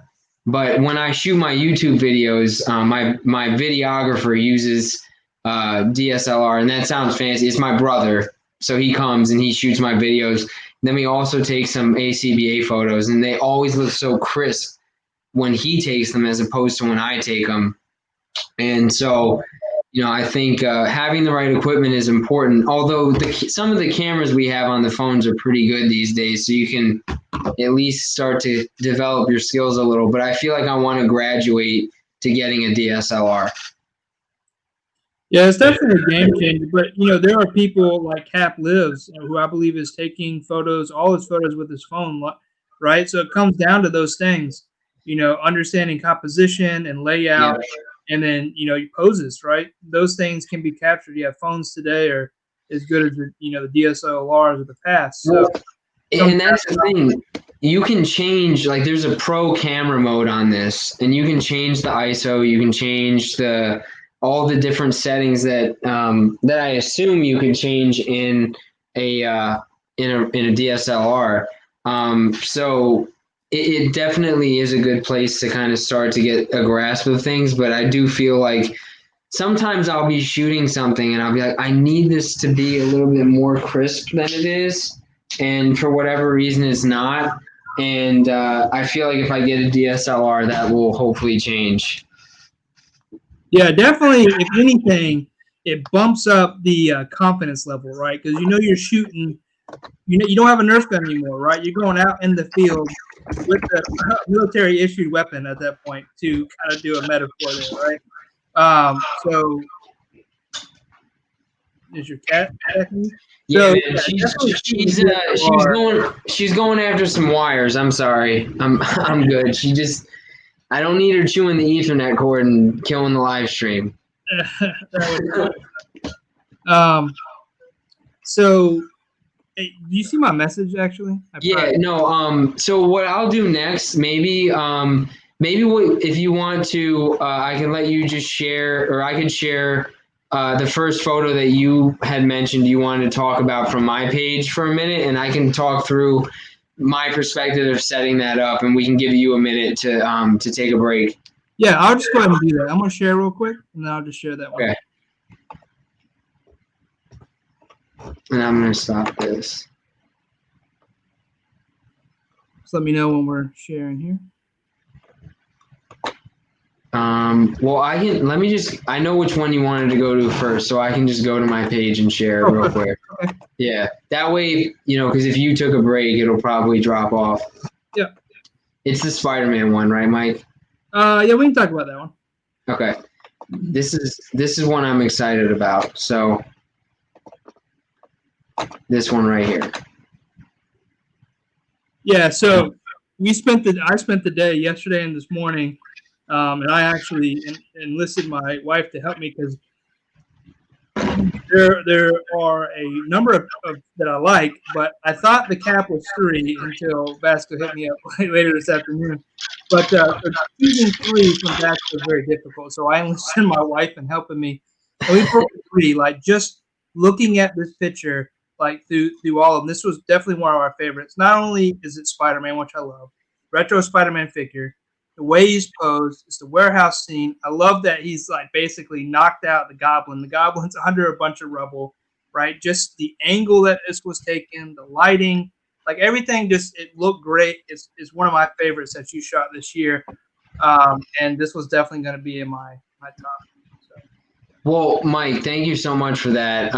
So with this shot, it's pretty cool because one of the people that I really admire the most in the ACBA community is Warrior Evans on Instagram. And he's also on Twitter, and he posts an ACBA all the time. And so I had this shot, and I think I sent him the setup, which was originally this shot. So it's the same concept, but it's from a different perspective. And this is the first one I took, and I was kind of like, I like this, but I feel like I could do more. I feel like you can tell who this is down here with Spider-Man. Like I liked his posing and everything, but I was just kind of like, I want more of a focus on the front side of Spider-Man. So I reached out to him on Twitter, and I had kind of taken like several different shots, different angles of this, and I told him that I thought this was kind of a good start conceptually, but I really wanted to to step it up a little bit. And every time he posts something, I'm always amazed. So I was happy that he was willing to kind of give me some tips. And so originally, when I took this shot, you couldn't see any of the green on Green Goblin's arm, and he told me, like, why don't you try to slide that arm out a little bit more, just so that, it's because it's not in focus. That none of this is in focus. We can all see, like, this is the glider, this is a pumpkin bomb, and that's his arm. But if it was, if the green's not in there, it's just a little bit harder to tell who it is. And obviously he's defeated here with all this stuff on him. And another thing that he mentioned to me that I was pleased to hear, just feedback on this, was, with these props, what I ended up doing was filling the space so that it's pretty much a complete kind of frame. So if I didn't have some of this stuff here, it wouldn't be as complete, but I try to go, so, you've got Spider-Man up here, these crates, all this stuff.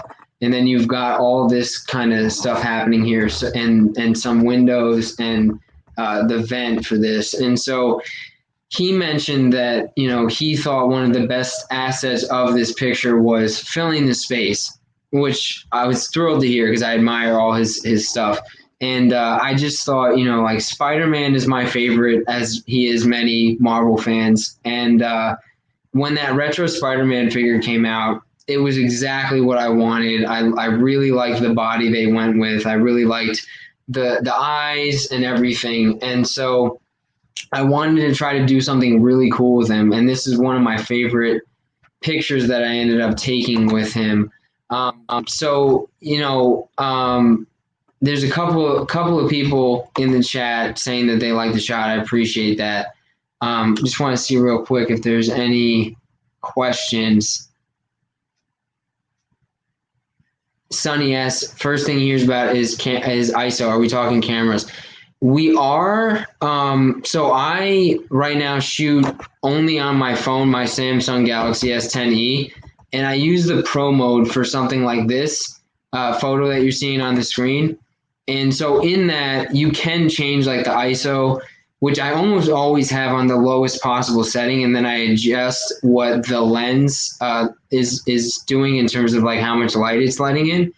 But for this one, I think a lot of the times what I'll try to do is use natural light as much as possible. So for this, it basically, the front of the image, I have this big window in the room that I'm in right now. So it was in the middle of the day on a weekend, and I opened all the blinds and kind of let the natural light shine in. And then I highlighted Spider-Man with two handheld LEDs. I had like on each side of him far away, so he's kind of like highlighting and outlining him a little bit, as you can kind of see here. So I was trying a couple different things with lighting, but I really feel like I struggle with that. And so when I talked to Warrior Evans about trying to make this better, he had mentioned that you kind of want to outline the figures sometimes. So that was something I was trying to do. What's up? I think it's a Nav. He says that Unparalleled sent him here. I'm sorry if I'm mispronouncing your name, but I appreciate you joining the live with us. I think we have Mike back, so I'm going to add him back in here. Yeah, I'm back. Sorry. Hey, man. That's all right. Let's see. Sonny's talking about lighting. He said he used to shoot only natural light, but it's way better to control the light. Yeah, I think you're definitely right. I think one of the things that's cool, though, obviously we're talking about ACBA right now, but one of the things that I know Mike has played with, and I've done a little bit, is like what I consider the Oilers Workshop sunlight test. So if you take a dio that you just made, you put it outside on a sunny day in direct sunlight, he'll post things. His stuff looks fantastic anyway, but he'll post stuff that looks like it's a real place. I mean, almost every time. And he'll mention that sometimes like he'll just go outside, put his dio down and in the sunlight. And what it does is it allows you to kind of see any imperfections that might be there. So maybe you missed a spot and there's some pink showing through. You would see that in the sunlight. And then also it just really highlights a lot of the different features of the dial. But obviously with ACBA, you've got different challenges if you're trying to do like a night scene or you're trying to do different things with lighting. Yeah, and you guys hear me coming back? Just want to make Yes, we can. So, and one of the things with lighting that I think is interesting too, especially now with LEDs being more common than incandescent and blah blah blah, it can really throw off colors. Like my paint booth uses LEDs, and a lot of times the paint looks great and it looks flat and flush, and there's no cracks. I bring it over to my workstation where I cut stuff up, and I see all these imperfections, or vice versa. So the sunlight test really just brings stuff out. It puts it in natural light, right, versus the light that we may work under now. Because honestly, a lot of the light we use isn't natural. LEDs put off a different vibe unless you're using like warmer LEDs. But that's the whole reason behind it, right? Is just get those real life, tones. Definitely. What's up, man? Or Frank? I don't know if that's. Sorry, I don't know. I recognize the name from Unparalleled's streams. Yeah, it looks like Unparalleled. I think he shared this on YouTube. I tried to look at that real quick while we were doing the live. It looks like we've got a couple people coming over from him sharing that, so we appreciate that. And we have we were in the mid-20s here with people coming, and definitely appreciate that. So I definitely talked through this one kind of completely. So maybe what we can do, Mike, is jump into your next one that I pointed out. I do want to say a few other things, right? These photos Sure. we're showing, every piece of that, except for the Hasbro figures, are items that he's made. The effects, the warehouse, the crates, the props, those are all handmade. And I think that's what I try to do, is focus on the things that you were the creator of, except for the figures, along with the great pictures. So just want to call it. Thanks, Mike. Yeah, and one of the things too, that the reason why I made it was kind of backwards. I wanted to make the crates, and then once I had the crates, I said to myself, you need a place to put all this so that you can show it and have fun with pictures and stuff. And so the crates are some of the best. I mean, obviously it has to make sense in the setting of the dial, but are some of the best dial props, I feel like, because you can do stuff like this You can, line them up, stack them up however you want. And there's just so many settings in comic books where there's even in an alleyway, maybe there's some crates on, right outside of a loading dock or whatever it might be. So it was fun to kind of have that progression happen with the crates first and then make the dio. Absolutely. I mean, it takes up space, right? It adds a touch of realism. There's a tangible thing, not just a figure in a diorama. So, yeah, of course. It looks great. And then they're great looking props, too, right? So. Thank you, Mike. Yeah. And Mike actually bought some of these from me. That was one of the pieces that he got from me. So that was really cool, to have that happen. So I'm going to jump into the next one of yours, Mike, real quick. So I don't even know which one this is. So I picked out a bunch that I really liked. And sorry, guys, you're going to kind of go through and see some of this. So let's go to this one next. Love this one. So I always like, I think The Amazing calls it like headcanon, when you take figures that don't typically go together and you decide to like make a shot with them. And I love that. So like obviously we have Popeye and Baby Yoda, Grogu, the child, whatever you want to call him, in one of Mike's signature alleyway dios. And it's the depth of this thing is crazy. I mean, how long was this, Mike? Like, I mean, that looks like it's almost like 30, 40 inches long. That's two 24-inch dioramas, so it's 4 feet long. Right. So I mean, and it's beautiful too, because you've got obviously Popeye and Grogu here in focus. You have a nice natural looking shadow on him. You've got this beautiful sunlight coming in from this this window over here, and then you can see there's some natural sunlight coming in on the top too. And all this stuff is out of focus down in the bottom, but you can tell there's all kinds of alleyway type stuff at the end of this shot. And then of course you can see the brickwork and the mortar and this is some of my favorite stuff. This like grime on the walls, right? And one of the things that I found is kind of like funny since I started working on dios, I'll go somewhere and I'll see something like super gross, like a disgusting side of a building, and I'll just be like, that is so cool, I want to like recreate that, and my wife will look at me and she's like, what are you talking about? Like, what do you mean there's dirt on the side of a building? And I'll be like, but it looks so cool, like I would like to recreate that in a dio. But so for me, I love the way, of course the posing is good too, and who doesn't love anything that has Grogu in it? And I just think it's a really nice shot that you had. And this was one of the first ones I went to when I was looking through your page earlier today. Well, I definitely appreciate all the words of encouragement there and the things that I set up and maybe what I hit right. But it took me several attempts. Like that Popeye figure is amazing. I love it. But it had a hard time standing up in the pose that I wanted. And every time I get the lighting right, like I would wiggle something, because at the table I was on, he'd fall over. So it was very frustrating. But what I try to portray is like, I feel like Popeye isn't really Mando, but he's always kind of the winner of his story. He goes through a lot of shit, gets beat up, and then he comes out in the end. So I was like, oh, he could be portrayed as Mando, and like, he's protecting the kid through this dark alley.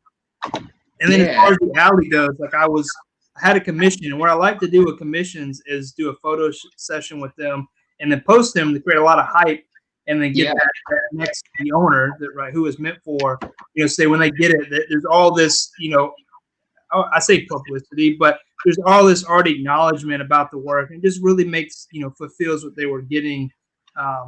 So with the props and stuff, though, I have a bin that I use out here in the shop, and I just threw everything into this one. There was 4 feet of diorama that I had to basically fill up in this alleyway. So there's, I had like 2 or 3 dumpsters in there.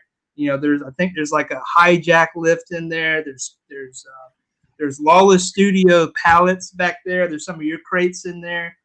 And then as far as lighting, like I hit every angle, right? I think I had 4 lights on this. I had a blue light over here to the right. which you can't really see, but you can see it accented far back on the ground. Had a yellow light coming in, had the ring light up front. Yep. And I actually, some of that atmosphere, excuse me, the Red Bull's getting me. The atmosphere, I actually have a fog machine. So there's a door, like a garage door on the right side of this one. Oh. And I was pumping some fog through there. The aerosol stuff's a little expensive for me. I have a fog machine, so I just use the fog machine. The thing about the fog machine, though, is you only get like the first 2 shots and then it becomes too smoky. But it still works. So I used the fog machine in this one. And then I actually used the lens. I just used the kit lens with this guy, just make sure it was clear, and then tried to make sure the f-stop was down so I could get that depth of field there so everything in the background was kind of blurred. There's actually a guy back there shifting through the dumpster, but you don't really see it. Oh, wow. But, yeah. Oh. And then you were talking about the grime and stuff. It's weird because, like, now, like, with my wife in the car, we'll creep through some alleyways or, like, the back loading docks of malls. She's like, are we supposed to be back here? This is kind of sketchy. Like, and, you know, we're doing research, but she doesn't get it. Man, before the pandemic happened, I was on a work trip, and part of what I was doing was shooting video for some basically like B-roll video. And so I was in Savannah, Georgia, and I was in like these really old alleyways, like just because we were walking around the city, and I was just like, oh, let me go check this out. And I have some pictures that I have on my phone from that I haven't gotten to recreate yet. But it's so crazy sometimes when you like walk into something like truly authentic like that. There's like 30 electrical boxes that look like they're probably not wired correctly, and bricks and like dirt and like who knows how old cobblestone road. It's just like the perfect kind of inspiration for what we're trying to do. Absolutely. Like, I live not too far from one of the oldest cities in the United States, downtown Charleston. Yeah. There is so much dirt and grime and old roads. Dude, it's perfect for me to just go down there, take pictures, and get inspiration. It's fun. Jay's Figs wants to know if the guy in the background is Pam. No, he didn't have Uggs on. No Uggs. No, but this is definitely something that I feel like you really did well and fully enjoyed. I really think that you've got some legit photography skills. And Mike, I don't know if you're in the ACBA group, but you should be posting in there, man. If you're not, like, you really should. I guess from you, I don't really know anybody. So I like to just have, my kind of circle, and I don't really branch out unless I'm invited into things. So maybe one day. I did get into DioramaCreators. Is it Creators? Yeah. Are you in Dio Structure? Yeah. Over on Facebook, finally. I made one post, and I've been in there for like a year. But I know you have your hands full with your commission list, but posting this in ACBA or Dio Structure or DioramaCreators on Facebook, all it's going to do is get you exposure, because even if you don't post your IG in there, people might comment and say, where did you get that diorama? Are you on Instagram? I want to follow you, whatever. So you can gain, like some potential followers or customers there just by posting something cool. And really what I wanted to talk about with this is, you mentioned that there's some Lawless Studios props back there. In my opinion, Ron at Lawless Studios is one of the best at posting really awesome pictures of his stuff. Like, he, in my mind, is a master of using photography to showcase how epic his dioramas are, which is a very important skill, because if you made a really great diorama but it's lit horribly and shot horribly, it's not going to look as good as it should. So one of the things that I've tried to do since I became aware of him is educate myself based on what he does. What angles does he use? What kind of, how is he using work in progress shots? How is he posting his final dioramas? Like, what kind of stuff can I pick up on from how he's posting this stuff on Instagram? Because he's one of the masters, in my opinion. Like, he's just And he's such a nice guy too. Like anytime you reach out to him, he's very helpful, very kind, and you want to, support those kind of people. So anytime I get a chance, I like to tell people, and I don't have to tell people because he has so many followers, but he's somebody that is really in tune with how to properly market the products that he's selling, which are these dioramas. And I think that, we could all learn, a great deal from just looking at his Instagram feed. Absolutely, absolutely. He doesn't have to do that because this work speaks for him, right? He doesn't have to go out there and market. He doesn't have to join groups. Like his work speaks for itself. And one picture that recently came up that I was like, I really wanted to say something, but I didn't know how to say it, was work in progress shot for his forget what the gates are called, but the Japanese gates. But he used his own room in his photography to capture the door opening up to make it look like it was a part of the diorama with the lighting. And I just thought that was just incredible. Like when I do my shots, it's just like my dirty ass bench with 5 work in progress shots, right? That's just me. That's how mine are going to come across. But like his are, everything is just perfection, I feel like. And it's we put so much effort into making the Dio that I feel like the same amount of effort is deserved for photographing it properly. So one of the simple things that I've done recently, you'll see a white background a lot on my recent pictures, like especially the ones that just showcase the dioramas finished. And all I'm doing is I get four pieces of the dollar store project foam, the white project foam, and I make like a temporary shadow box, and I put the dio inside it, and I take pictures. And when you do it that way, the lighting reflects off of the white on all 4 sides, and I don't even put a top on it. So it's back, bottom, 2 sides, dio in the middle. And it's crazy how much better the photos are when you do that, and it makes the person focus on the dio, not like what's hanging up in the background of this person's workshop, even if it's not in focus, which can still be cool. Like it can still be cool to have those kind of shots, especially like work in progress stuff. But I feel like for me, like I want, when it's a finished product, I want it to look like, here's what I actually made. Like, so you guys can focus on what I made, and hopefully you like it. You say stuff hanging in the background, and the majority of mine, I have a hanging fly sticky paper. And I don't know if you guys see it. You probably do, but that's just, it happens to be over my work desk. No, and one of the things that is cool though, and I think it's interesting to certain people in the community who enjoy the Dio process, is what is your workshop like? And I know you've shown yours a little bit in in some live streams and things like that. And you've, like I said, I want to come and see yours in person someday because I know it's legit. Mike has actually been in my workshop. There was one time that he came to pick up a Dio piece from me, and it wasn't finished yet. Like it's not what it looks like now, but he got a chance for a few minutes to like come in and see the workshop. And hopefully, like I said before, we'll get to a point where the two of us may be able to do maybe some live or recorded videos where we're actually like in person together and talking about things, or doing builds together, or even just like, who knows, like come up with some new ideas that we haven't seen before that maybe we think you guys would be interested in. Yeah, that's a win. That's not a if. That's just a win. It's going to happen. Yeah. Yeah. So do you, okay, so we went through a few. Do you want to do like maybe one more each, and then maybe we can get into, I think we had talked about potential like figures we're anticipating this upcoming year. Yeah, sure. Okay, so I'm going to go back. You may have to remind me, Mike. I don't know what the next one was you wanted to talk about on my end.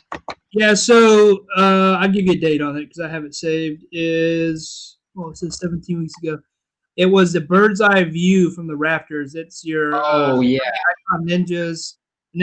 on in the dojo on that beam. I think this was in Rose Dio. Let's see. Yeah, almost there. There it is. And I'm gonna let you talk through your part on this for a sec. I'll be right back. Yeah, so one of the things that is obviously been said, but excuse me, this is a DTOF diorama, so it can be somewhat hard to get that depth of field, but is able to be accomplished here with the beam that he puts in here. So this is only what, 14, under 14 inches tall, but he's still able to get that real, like, I don't know. This shot was great, right? So you got some kind of the blur, you got the up front. It's very crisp. The lighting's good. A lot of the same things with the previous photo. Just the overall composition was good, right? I don't even know if Deadpool even sees the guy up there, so he's getting one over on Deadpool. I just thought the posing was great. Just the overall composition was good, and the camera angle was good. He's got what looks to be somewhat tilted. Again, I'm very much an amateur. I just overall like the photo, and my wife agreed. So this is an awesome diorama. We know that he put this one together, and then he's got some of that backlighting behind his windows that he showed off too, which is just excellent. I really like how he does the flooring on these dojos too, right? He does a lot of research. I think he shared this out in one of his stories, is he wants to make sure he does those mats accurately, right? So he does a lot of research behind the scenes to make sure that he's building this to what would actually be a legit dojo. So he does a lot of work to make sure there's some accuracy to his dioramas, which is amazing.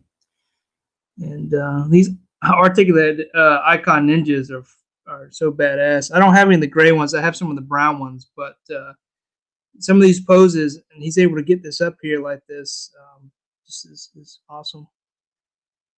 I think he's using his phone. So again, like the level of the quality of a photo you can get with the phone these days is just amazing. I think he's using his pro mode, but you get that lighting up front on the figure. Come on, man. Welcome back. Get that lighting up front on the figure, and then you get some shadowing in the back, right? And then you just get that that feel that he's just about to pounce on Deadpool. Yeah. Overall, figure. No, I heard some of what you were saying, and the fact that this is a DTOF dial. I think a lot of times people think DTOF dials are not that big. Because it's 14 inches by 13 usually, and sometimes it could be, if you want it to be a tight fit, it could be 15 inches tall. This is 14 inches tall. And so the reason I took this photo was because the person that commissioned the dio it was important to him that we had rafters in the top, so you can see that we've got, like, this is the main part of the rafters, then there's along the sides and along the back. And these are two different planes on purpose. But so I wanted him to see, because what I do is when someone sends me, we're working on a commission with somebody, every step of the way they're getting progress pics from me. So at the end, I sent it to him and I said, this is what you told me you wanted, was to be able to put ninjas up in the top here like they're going to attack somebody. And so I wanted him to see that you can actually fully contain this shot, even in a DTOF dio, based on the way this diorama was configured. So it was important to me to show the client, you said you wanted to be able to do this, you can do it. And I hope you think that, this is going to fit your needs. And ultimately, I was very grateful that he was very excited about the way this looked. Yeah, it's always great and very feeling whenever you get that kind of feedback from the client. It's just, that's what you do it for, right? And to get those comments back, it just helps motivate you and just reaffirms with you that you're doing the right things. Definitely, yeah. And it's just so much fun because we're talking about toy photography. It's fun building the dioramas, but in my mind, like, the entire time that I'm building it, I'm like envisioning the pictures I'm going to be able to take with it at the end. So once I get to the point where I can actually take those photos, I'm so excited when somebody says something funny. I was going through some of the posts over on Instagram, and I ran across Sonny's. Oh yeah, the Crown Royal. Yeah. No, but we've said it a couple of times, but it really just deserves to be repeated. Thank you guys so much, because we've had a consistent like 20 plus people in here, and that's because you guys have shared this. Like during this, I've tried to take a minute and kind of like and add stuff to my story that people are sharing, and it's just really cool. And it goes back to what we were talking about earlier about the community and how everyone is kind of trying to promote everyone else, and it just makes it a lot of fun when you feel like people are enjoying what you're doing, and when you can return the favor and kind of try to promote their stuff too. Well, absolutely. And I love seeing the same people that we always converse with here, right? Same people that are in some of the lives that we attend, some that are routine or repeat customers, regulars in some of our lives. So it's cool that we know you guys and got to know you guys through this COVID pandemic thing. So it's cool.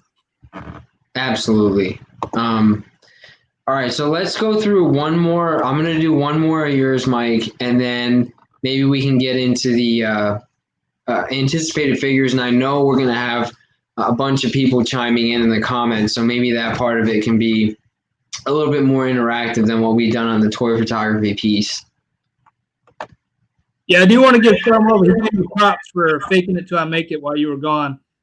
He knew I was struggling there. He smelled some blood in the water. But thank you for the uplifting comments. I tried my best. You do a fantastic job, man. So the next one I want to show, I like all of these that you guys are seeing in the messages I have from Mike, but this is one that I actually remember. This is way before Mike and I really knew each other. I was aware of his work. I think I knew that he was in South Carolina, and I knew that he was like a really good Dio artist, but I remember, because I love Dragon Ball and I love Dragon Ball Z, I remember seeing this piece and thinking, incredible detail. I love these figures. I don't have these two. I have the old school, actually, I'll show you real quick. I have the old school from 2002, 2003. I think they're Irwin toys, Goku and Krillin. I had these when I was a kid. And I have these, but I don't have the SH Figure Arts ones. Kind of made the decision that I was just going to go in on DBZ stuff for that, just because there's so much. But so I remember being drawn to your photos because I saw Goku and Krillin, which I thought were great. But then seeing the details that you had in the Dio, and I was just blown away because it's like a ruins kind of temple setup that you have here. And I always like when it's called for in certain cases where you have sort of your normal. Most photos have like your normal I don't know what you would angle, and then like when you kind of have like the alternate kind of angle here where it's not set up where it's level with the ground. I always find that interesting when it makes sense. And here I really thought it made sense. And I really thought it was cool because I don't know what's back here, but it looks menacing. Like these two are approaching it with caution. And I just thought it was really, really cool. So I wanted to call it out. Yeah, so talking about it a little bit, I started getting into the Dragon Ball figures early 2020, late 2019. Trying to find them, and I kind of wanted to build the story because I got Bulma, I got Krillin, and I got Goku, and some pictures prior to this, posts prior to this, like I did some with Krillin and Bulma, some outdoor scenes. And I kind of wanted to follow a series of what they were doing then, and that was finding all the Dragon Balls, and that was kind of what Dragon Ball was about then. It wasn't about the fighting, right? There was some of that, but it was really the hunt for Dragon Balls, and I wanted to capture that here. So that's why I built the temple. That's the stone statue back there, which is a stone statue with some ACBA like cotton to present fog or smoke. And then in his hand, if you actually flip through some of the photos, is an actual Dragon Ball that comes with the figures. Oh, maybe not in this one. It's just these two, but this lets you see the setup. But where they're like reaching up and Goku's going after it, blah blah blah. And there's some playful stuff, and yeah. So I was shooting this, and the angle was unintentional. It was just what filled the I guess the frame at that point. But it kind of makes sense because it's kind of an eerie thing. They see this green glow against this stone. They're just seeing the Dragon Ball. So I shifted the angle a little bit to try to create that eeriness or off balance, something weird or mysterious here. Again, I just do a bunch of lighting in there. I like the green lighting, got some upfront lighting, rim lighting. And then I got the, with this particular diorama, I added some LED lights with some smoke effect for torches. And I was really excited to get these figures. That was my favorite part was to showcase these figures. And like I said before with the alien NECAs, like it shows, like when you really love the figures you're shooting, it shows through, right? I'm not a great photographer, but I took so many of this set because I love the figures that I forced a decent picture. Mike, I think you'd be really, just based on how humble you're being, really surprised with the reaction that you would get on some of these photos in ACBA. I think you should be there and like be posting some of this stuff because, in my opinion, again, I'm also a newcomer. This is really incredible stuff. Like these photos we're showing of yours are good. Like they're definitely good. And one other thing I wanted to mention, and it's just kind of Dragon Ball related, is one of the coolest things about Dragon Ball is that as the American audience that watched Dragon Ball Z on Toonami, we got Dragon Ball after we had basically already well established the characters in Dragon Ball Z. So I remember like in the Frieza saga, they go back when Krillin dies and Goku turns Super Saiyan. They go back and they show like all these flashbacks from Goku and Krillin like carrying milk crates around. And I remember being a kid because it was before we got Dragon Ball in English and thinking to myself like, yeah, how did they meet? Like, how do they know each other? Like, why does this relationship matter so much? And so then they gave us the opportunity to go back and see the story where Krillin's relevant, Yamcha's relevant, Tien is a badass that Goku can't beat, Piccolo is amazing, like Master Roshi's incredible. Even like Bulma has a lot more relevancy in that part of the show than she does here. And so it makes the character development really interesting because the way it was created was in a chronological timeline, but the way we got it was here's the future, now go back to the past and understand the development of all these characters. And I, looking back on it now as an adult, really appreciate that I got to see it that way. Similar, I guess, to the way that, even though I know a lot of people don't like the prequels from Star Wars, but it's similar to the way that we got Star Wars. We understood who Darth Vader was first, and then we saw how he developed. Yeah, and a lot of people don't like the way this Disney, right? You don't like Dragon Ball Super, so it is a great analogy. And it's kind of cool, it's one of those things, everyone has the things they like. Dragon Ball Z shaped me and shaped my interest in this stuff to a large extent. And so if I hadn't experienced those things as a kid, I probably wouldn't be doing this right now. And that's a fact. Yeah. 80s cartoons like Transformers, Thundercats, Voltron. Yep.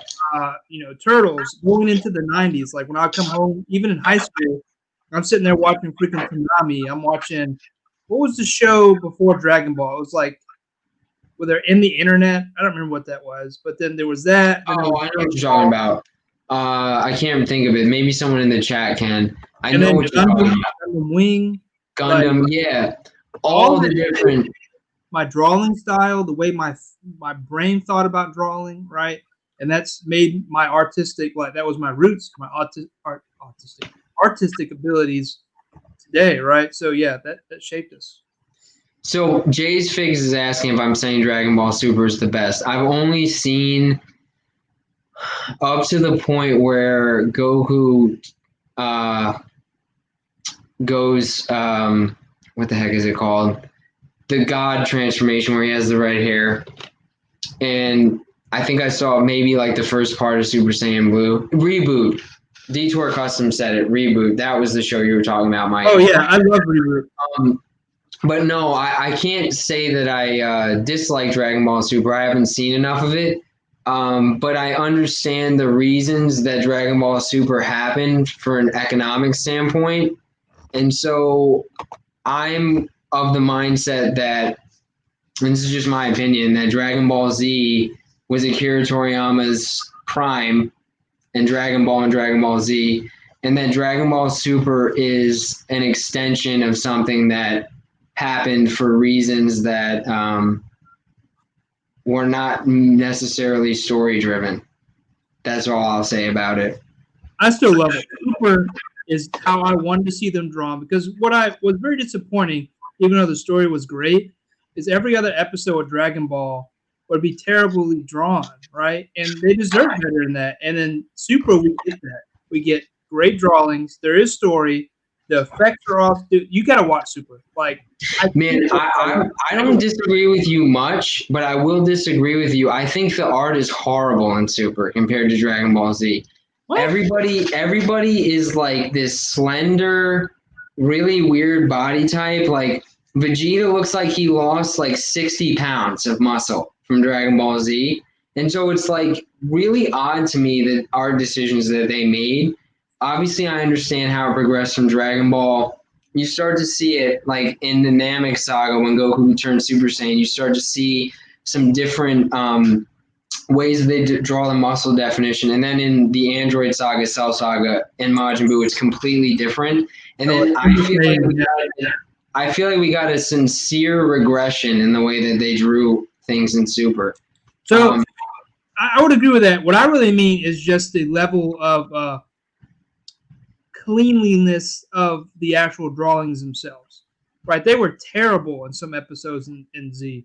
Like it was like, I could draw that. Can I come draw for you? Like, well, there are like, but the thing is, Mike, knowing the time frames that these things were developed, I don't know for a fact, but I'm willing to bet that most of the stuff that was done in Z and Dragon Ball is actually hand drawn, and the Super stuff is like Adobe Illustrator and like all these other things. Yeah. So I always have an appreciation for things that are actually hand drawn. Like Akira, that anime is literally, I mean, I don't know the full production of it, but from what I understand, this is hand-drawn artwork that's incredible.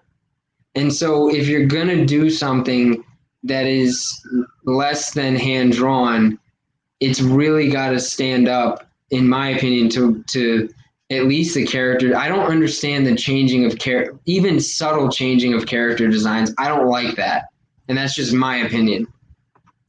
It grew on me. And then the last thing we should say about this is, so you don't think drawing on a tablet digitally is the same as drawing on paper? No, it's not that it's not the drawing, it's the animation that goes into it. So the fact that you have to draw every frame versus there's from, again, my limited education, there are certain things that make drawing digitally for animation more efficient, and I understand cost effective than doing it by hand. But if you told me I had to draw this team of artists had to draw these 100 frames to make like this, I don't know, 10-second, 20-second clip happen, I appreciate that more than the digital part of it. Yeah. Especially in the world that we live in, where even like Disney movies are 3D animated and they're not drawn as much anymore. Yeah, there's an appreciation for true animation, not the 3D CG stuff. Yeah, you want to talk about one more photo? What time is it? It's 11:09. Yeah. On the East Coast at least. So yeah, we can talk about one more. Did you want to do one of the ones that you had called out for me? Yeah. Yeah, I don't like talking about myself much. All right, I don't. You're gonna have to remind me what the other ones were that Yeah, you wanted to. it's the X-Men one. I believe this is the Oh diorama yeah, with Magneto, and then Wolverine's like coming at him with Rogue and Cyclops. Excuse me, Cyclops and Jean Grey. yeah. I'll let you go first, and then I'll kind of explain it. Yeah, again, like he's just hitting everything that just captures my attention.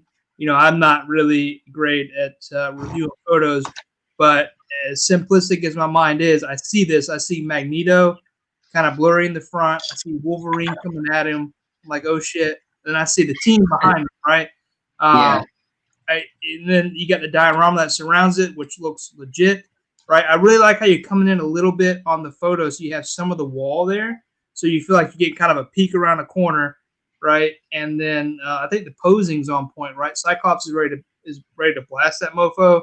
You know, the cape here is a static cape, but with this position, it looks like it's flowing over his arm with the pose that you have, so it looks natural. And overall, just a great photo. The lighting's good, right? You can see the characters all the way in the back, and even up front. So it was like a great photo. Thank you, Mike. Yeah, the this picture, it was kind of funny because this back here is a black curtain. It's actually the tablecloth that I use for my trade shows when I do like trade shows, and I felt like, you know, I felt like I wanted to try to get an effect like you couldn't see what was in the shadows behind there. Mm-hmm. But this, for whatever reason, this dio to me was very difficult to take pictures of the way that I wanted to. This was one of the ones that I was happy with, and I'm glad you like it too. But you know, I think, and this is the old Rogue too, of course, before the retro one came out. But I definitely, anytime I get to do anything with the X-Men, I always love it. Like, it's just, I love the fact that I've been able to get these X-Men figures, and they're just so colorful.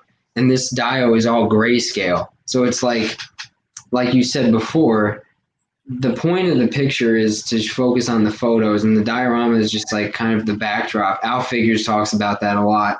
And when you have the X-Men and they're so colorful, it really accentuates that point that like we're focusing on the figures, and the dioramas are just helping them make sense in terms of the scene. Yeah. Is that the what pack was that? Is that the Amazon? Yep, the 3-pack. I know you had some problems with that Magneto. Yeah, but you can't tell from the back. It was really just the legs and the face.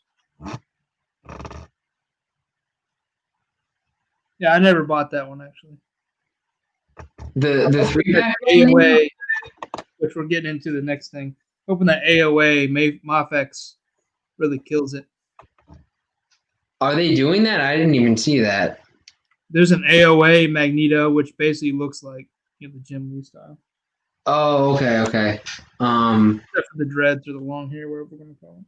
Oh, okay. No, I did see that actually. I just wasn't thinking of it. So yeah, I guess we can get into that next part of this, which is just talking about things we're anticipating for 2021. And I kind of feel like before we even get into that, I feel like last year was so crazy that I'm still like almost processing, because there's a lot of things I didn't get last year that I still want to get, that I'm still almost processing, like the stuff from 2020 I want to get my hands on before I even think about necessarily like upcoming pre-orders and things like that. Yeah, I agree. I'm looking at some of this chat over here about Mezco, and Frankie had picked up the 2-pack zombies, which I've done the same thing.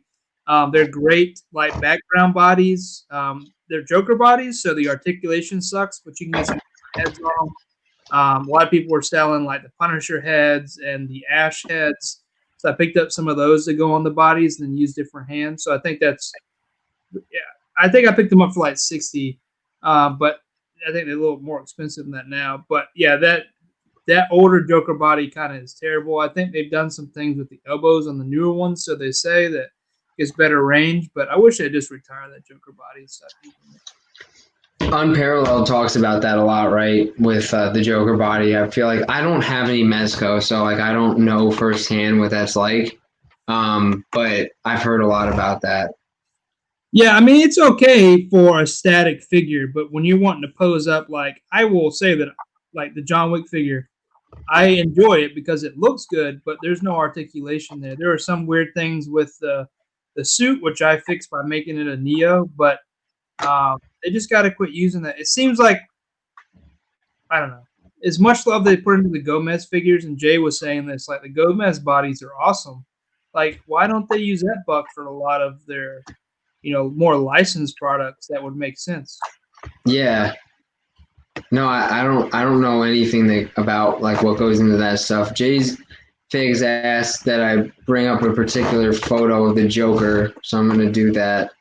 And actually, when I get to it, you guys will see it's actually a photo that I didn't take. It's a customer photo from after they received the diorama, which is always like a very distinct kind of joy, I feel like, for someone who does dioramas. Here it is. I think this is the one that he was talking about. So this picture here is, so I have a very good friend of mine from college who commissioned this diorama, and it was for a student that he was tutoring at the time. So like, I think 12, 13-year-old kid that he was tutoring for one of the subjects. I can't remember if it was like math or science or what it was. But he loved, Heath Ledger's Joker. And so he commissioned this diorama from me. And he also bought the NECA Heath Ledger figure. So it was a package deal. It was the figure and the diorama. And so this photo is actually a photo that was taken by that person who got this diorama as a gift from my friend. So it was kind of like this really cool thing for me when this, especially a younger kind of person in the community, liked the diorama enough, had pictures, and he reached out and said, "Would you post this? I would love if you would post this. I love the diorama." And so I did. And I think I said, like, we love and I tagged him here if anyone wants to check his page out. But he really, really seemed to like the diorama. And so anytime you see that as somebody who created something for a specific person, it's just an incredible feeling. Yeah, most definitely. That's awesome. I love the black and white. I've considered doing some black and whites, and I'm like, I don't know anything about this, so I've cheated away from it. But that looks dope. Are the cards in there? Yeah, that's awesome. Oh yeah, I actually ordered those off of eBay and included them as like a prop for him. I think it was from like a Chinese seller on eBay, and I got them pretty quick actually. And this was a long time ago. I think this is like September 2019, if I'm remembering correctly. And so I included those in there, and so yeah, he enjoyed taking some photos with it.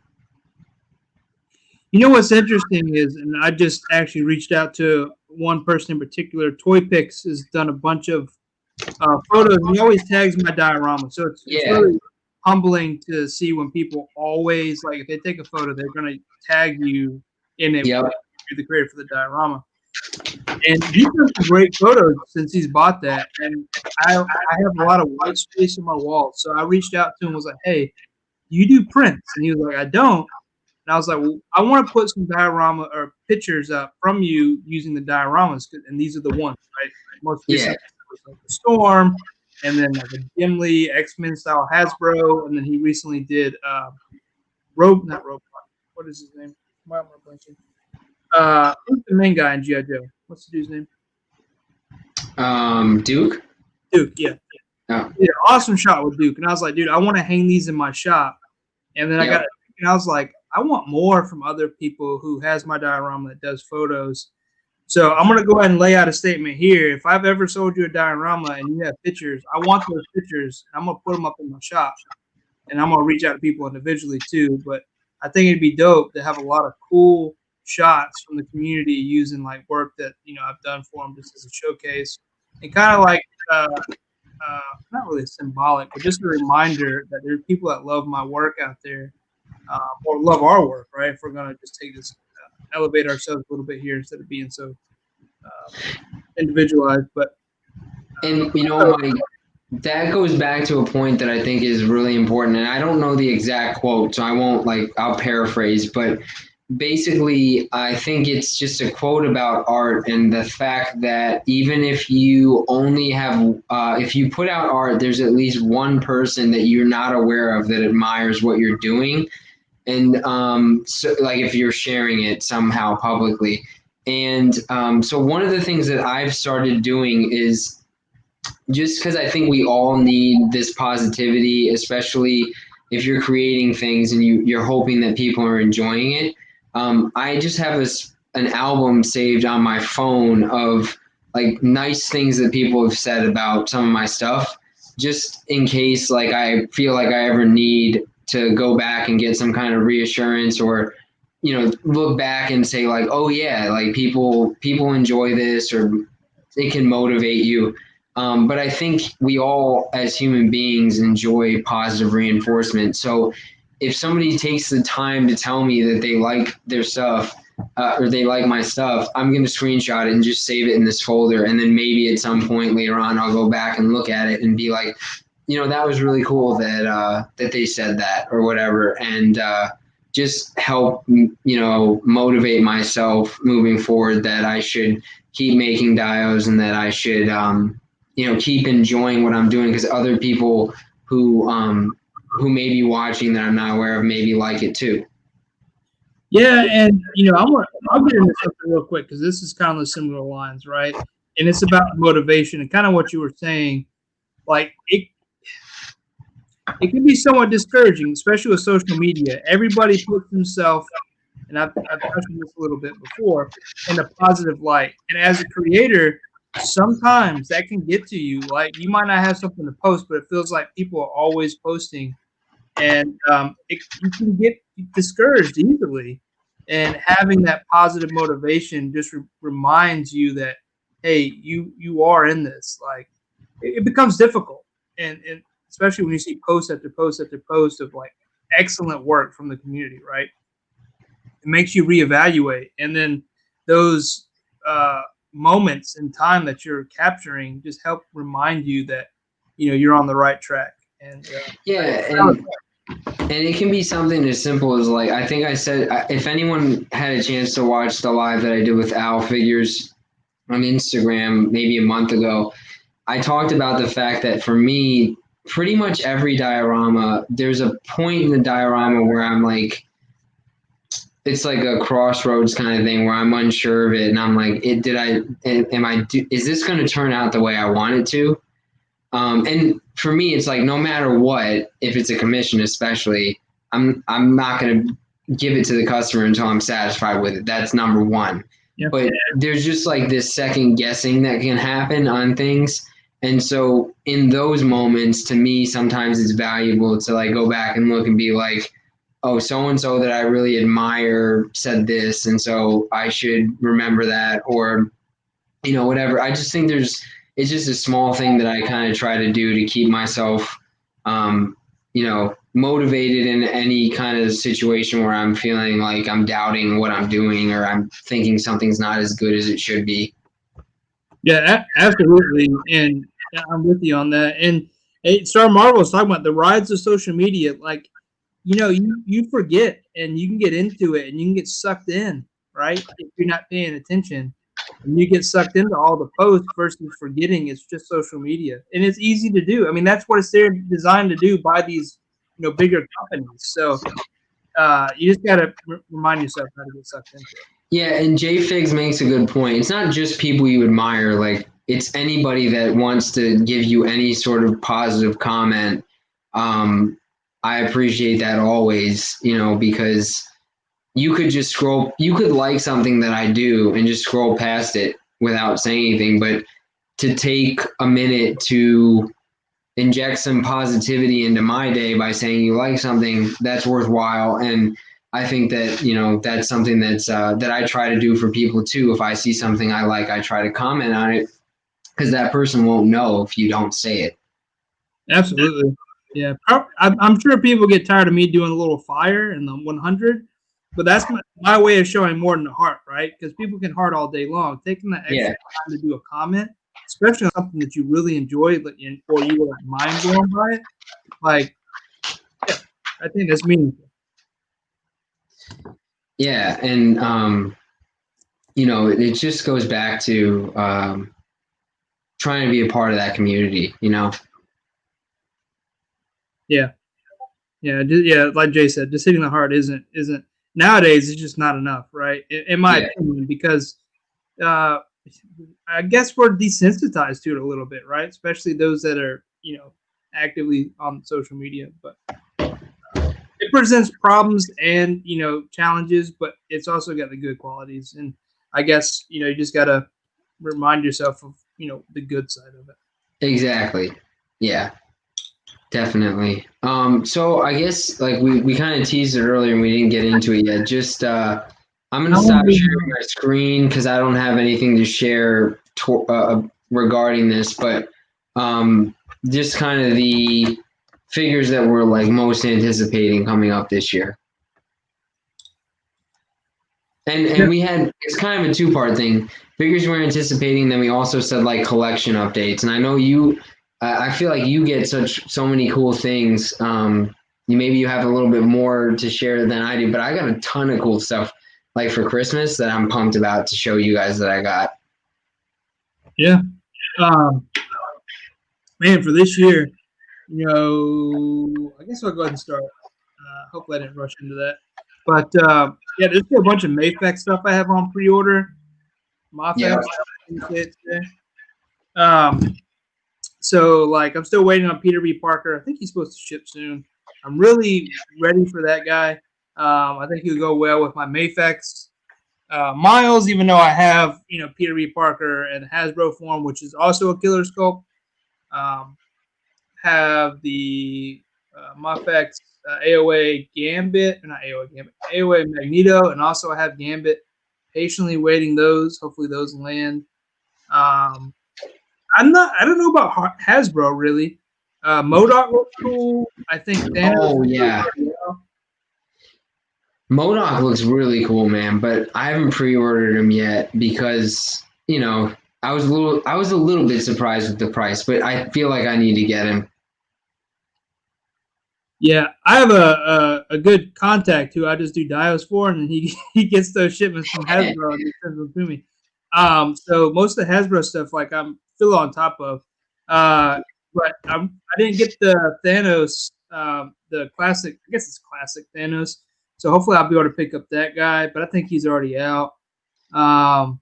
Really, anything Black Series, you know, they've been killing it. So I'll pick up anything from them. I don't really know. You know, the newer wave with like Nick Nolte, Nick Nolte figure, Phil, whatever you say his name. That's pretty exciting. I did just pick up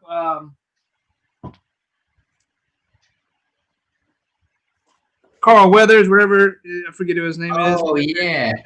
I found these in the store. The only thing on the shelf for Hasbro were these two things. And when I find stuff like this, I feel like I'm stealing from somebody. Like I stuff them under my shirt and then run to the checkout. Like we're the target right now. So I feel like everybody in this chat has felt this, but there have been so many times earlier. I've only really been collecting for like 2.5 years as an adult. There have been so many times that I've had something in my hand and I'm like, oh, you can come back to this later. And then I never see it again. And it's at retail price. And then, you know, I won't get it. And so like when you see something, sometimes you're like compelled, like I don't really have a choice. You know, I have to get this. Yeah. Yeah. For me, it's like, I don't know if I want them, but there's nothing else. And I got to buy it or I'm probably not going to buy it later. So hey, I just wanted Real quick, Mike, sorry. I just want to shout out my brother-in-law, Nick. He's the one I made the Mando Dio for the end of last year. He's heading out, and I just wanted to say thanks to him for joining us. He's a huge Star Wars fan, and he has a legit Hot Toys collection of like he has Boba Fett and all like the original bounty hunter guys that they had, and then he just got like the original Mandalorian, not in the Beskar armor, I think for Christmas this year. So just pretty cool to. I always like anytime I go see him, I'm always like, let's go check out the Sideshow Hot Toys collection because it looks really legit. Yeah, I'm a Hot Toys fan. The price is a little jarring, but it's coming around. But yeah, dude, you appreciate any kind of collection like that because the amount of detail in it. Oh yeah. Also the figure report. I don't think I saw that he was in here before, so thank you for joining. He said he's listening to us on his way home. That's really cool. Be safe, Mike. Don't. I saw you earlier live, so. Yeah. Yeah. So, I mean, outside of those, there are some animated turtle stuff coming out from NECA. Like the Rat King looks pretty dope. Yeah. Frog 4-pack coming out. I really said I was done after I got Splinter. The figure report hooked me up with Splinter, so I rekindled that love, and I'm back in it. So if I see them, I'm gonna buy them. Obviously, GI Joes is hot. I'm not actually looking for them, but I have been able to manage to get a few Vipers on order as well as a Fireflies from the community. So thank you guys. After talking a lot of mad shit over on what was it, Toy Amigos a couple weeks ago. Yeah, so I appreciate you were really down on Joe's on that podcast. I was serious, dude. I wasn't going to Target. Like, it was frustrating how Hasbro hasn't picked up on the issue. Like, they don't care. Yeah. It's kind of hard too because I forget who brought it up on that show. But it's like the segmented teams of Hasbro because we saw what the Marvel Legends team did with the feedback they got on the Target exclusives with the Rogue and the Gambit. Seemed like those were a lot more accessible, and then you have like the GI Joe team where it doesn't seem like that same, for whatever reason, whether it's on their end or somewhere in between, it doesn't seem like that same thing is happening. Yeah, totally agree. And then whatever it is, hope they figure it out. It drives a lot of hype, but I still think if they'd put the number of figures out, the hype would still be there. The figures are great, right? They don't have to cause a shortage for this figure to be great. They can make a lot of money because, as many people has pointed out, they own the license. There's a much bigger margin for these toys. Yeah. Yeah, I agree. They don't have to pay anybody. They don't have to pay anybody else. So, so you mentioned a couple that I think are really cool. Like the MODOK is one I didn't pre-order, but I'm like really going to think about whenever it comes. I forget when it comes out. But I did pre-order the Thanos. I think I thought he was going to be bigger than the Walmart exclusive one.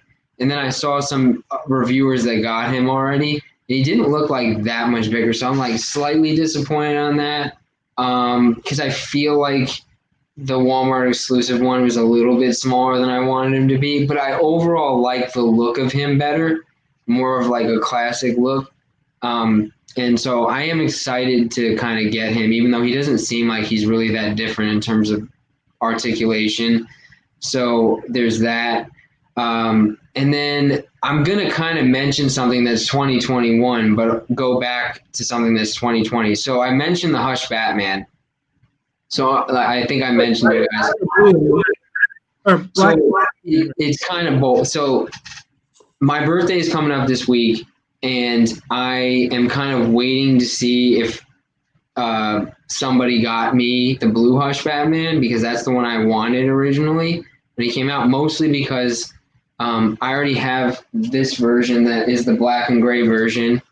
I know it's not the same version of Batman, but so I thought maybe if I got the blue and gray, it would be cool to have like a black and gray, a blue and gray, but also because I really like that Bruce Wayne head sculpt, and I don't have a Bruce Wayne head sculpt aside from that.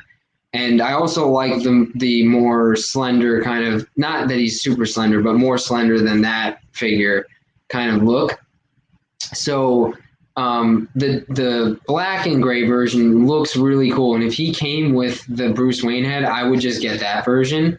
But I think what I'm going to do is just go with the blue and gray version and get the head sculpt and stuff. But so there is a version coming out in 2021, but I'm probably going to look to get the 2020 version if I don't get it for my birthday. I think it's out. Yeah, I think there are people who already have the newer version, and he does come with like the gargoyle stand and stuff, which is cool. But I could 3D print one if I wanted, to make my own for that. So that part of it, I don't, it's cool, but like it's not a huge selling point for me. But yeah, no, it's. I don't think there's a ton of stuff that I'm aware of right now, but I know like we're still in January and there's going to be a lot. I mean, anything that they announce for the retro Spidey line, I'm pretty much going to be in on. The only one I didn't get Cyborg Spider-Man, and I didn't get the negative suit Spider-Man, but all the other figures in that line I got because I think they're awesome. So anything that they announce, hopefully, I would love to see a Rhino. I would love to see a new Doc Ock. I don't have the old Doc Ock, and I kind of regret not getting him now when I could have. But yeah, anything like that, I'm going to be 100% in on. Yeah, I pre-order a few comics, but I get into like 796 Studios post his by his up. Like I'm pretty sure like half of my 2 or 3 of my Mafex has come from him or D when they post theirs for sale. Yeah. And they're still before I would have got pre-order from Big Bag Toy Store, so I got to stop ordering for those guys. I need to go straight to Miami. Yeah, if I were to get it, I was looking at Big Bad Toy Store for Hush, but maybe we can kind of transition into stuff we picked up, and I can start out. One question I had: are you into Super 7 at all? Not yet. So like the thing about me is that I try to like control myself in terms of like new lines because I know how I am. And if like, for example, I didn't have any Mafex before, right? And so I didn't really know what I was missing. Then I got this guy and I was like, oh God, he's so cool. I really need to get, the Hush one, which is the original one I wanted.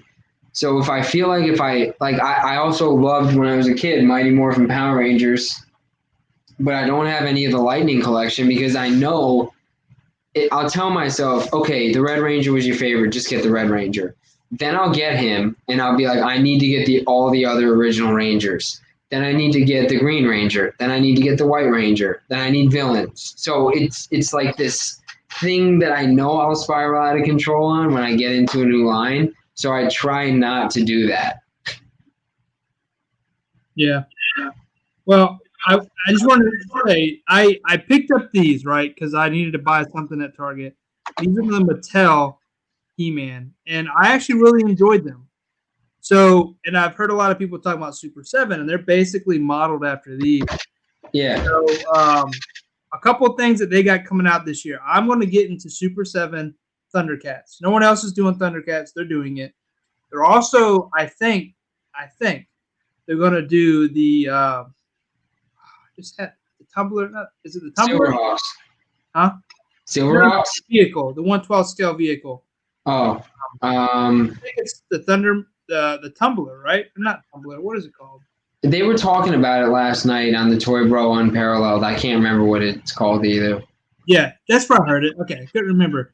But I remember having that toy as a kid and loving it. My mom worked at not Toys R Us, but Children's Palace. I don't know if you guys remember that.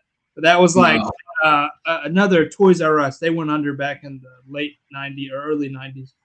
But I got all the toys back then because she worked there. That's one of the toys I had. And I've made a commitment. I'm going to buy all Super 7, my backtrack, Super 7 Thundercats. And then I'm hoping to get that Thundercat vehicle. What is it called? Now I got to go look it up. While you're doing that, I'm going to talk about some of the stuff that I got since our last live stream in early December. So the first thing I'm going to talk about was a gift from my friend Mike. who was very generous. He got me a Remnant Trooper. And so one of the lines that I wasn't trying to get into, but then just got a few figures of and loved was the Black Series. Because I do like Star Wars. I won't say that I'm like a hardcore Star Wars fan. Like I don't know all the trivia or anything, but I do love Jedis and I love The Mandalorian, and I've seen all the movies and everything. And so this Remnant Trooper was really cool. When I first got this guy, that's what inspired me to do that first terrain dial that I did this month of the three. And so he's just been a lot of fun to pose. And then, so when Mike and I met up, he actually gave me this as a gift, which was super nice. And then, I had to return the favor, so I bought him lunch because I didn't come with a gift. So I had to do something to return the favor. And then, sounds like a good friend. What's that? Sounds like a good friend. No, you dude, I was so surprised when you did that. And then, so then for Christmas, so I had bought this kind of a weird story, the Black Series Beskar Mando. I had bought this from my brother-in-law when I made that Mando dial, but I bought the Mando figure to go with it so that, because he didn't have him. So I had said to some of my family, like, I love this guy and I wish I could have him. And I was going to buy him if I didn't get him for Christmas. And so I got him as a gift from my in-laws, which was super just awesome. And then once I had him, I saw this guy on Amazon for like, I think I got him for like $9.99 or something. Baby Yoda, the single releases, not the 2-pack. So I just got the 2 single releases, and I love that. And then my favorite character from Star Wars is young Obi-Wan Kenobi. This was another gift from my in-laws. So I went from having like Kylo Ren, Captain Phasma, just to have like for trade show Star Wars pieces, like to put in dios, to having like all these legit Star Wars Black Series figures. So I'm definitely like in on all of them now. And so that's one of the things I was telling you, I try not to get into like new lines too much because I know I'll get too into it and want to get all these figures. Yeah, I get pulled in pretty easily. Especially when you see all the pictures and reviews and everything that everyone is doing. Yeah, and it's the shows that I really loved as a kid, right? And I want them in some action figure form because I plan on doing pictures with them at some point, but I never get the opportunity to. So I like acquire all these different scenes. Like I think about these scenes that I want to do, and I get those figures, and at some point I'll do them. But speaking of which, are you going to get Bardock? The SH Figure Arts Bardock? Yeah, I won't pre-order anything anymore from SH because it ends up cheaper. At least the first year, and then it goes up after that. Or it ends up at the bottom of the Pacific Ocean, like Kid Gohan. I was supposed to get that for Christmas, and mine's in the bottom of the Pacific Ocean. So, did you hear about that? No. So, buy any of them? There was a crazy storm, I guess, coming over from, I don't know if it was Japan, and they lost a bunch of the cargo containers on a ship, and they literally like sunk to the bottom of the ocean. And a lot of people's Kid Gohans were in there, including mine. So I see Gohan like looking up through water, like drowning right now. And someone should go down there and scuba dive and just find them all. They're probably destroyed, but yeah, I'm getting the Piccolo that you got, and actually I'll be getting that this week because it just came in as it was supposed to be a Christmas gift. And then the Gohan, I was gonna do like a really cool updated Planet Namek because I haven't done one in like a year and a half, and I could feel like I could do a lot better now. And I was gonna just like pose them all in there because my favorite saga is the Namek side. Oh, you're opening it. Yeah, man, open it up. I need to see what that's like.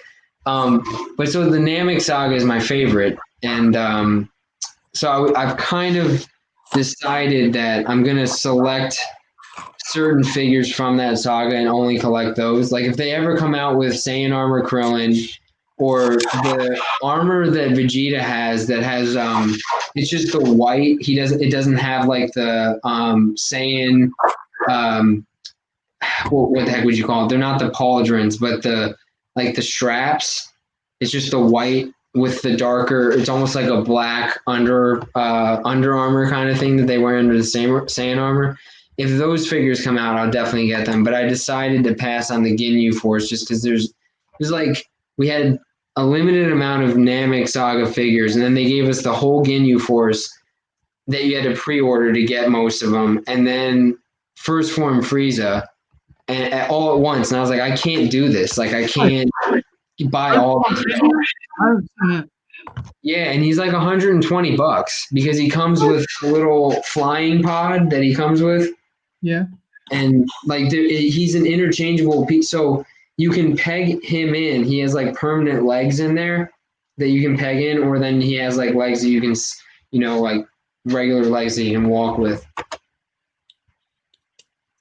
So this is dope. It's got a peg and it's magnetic.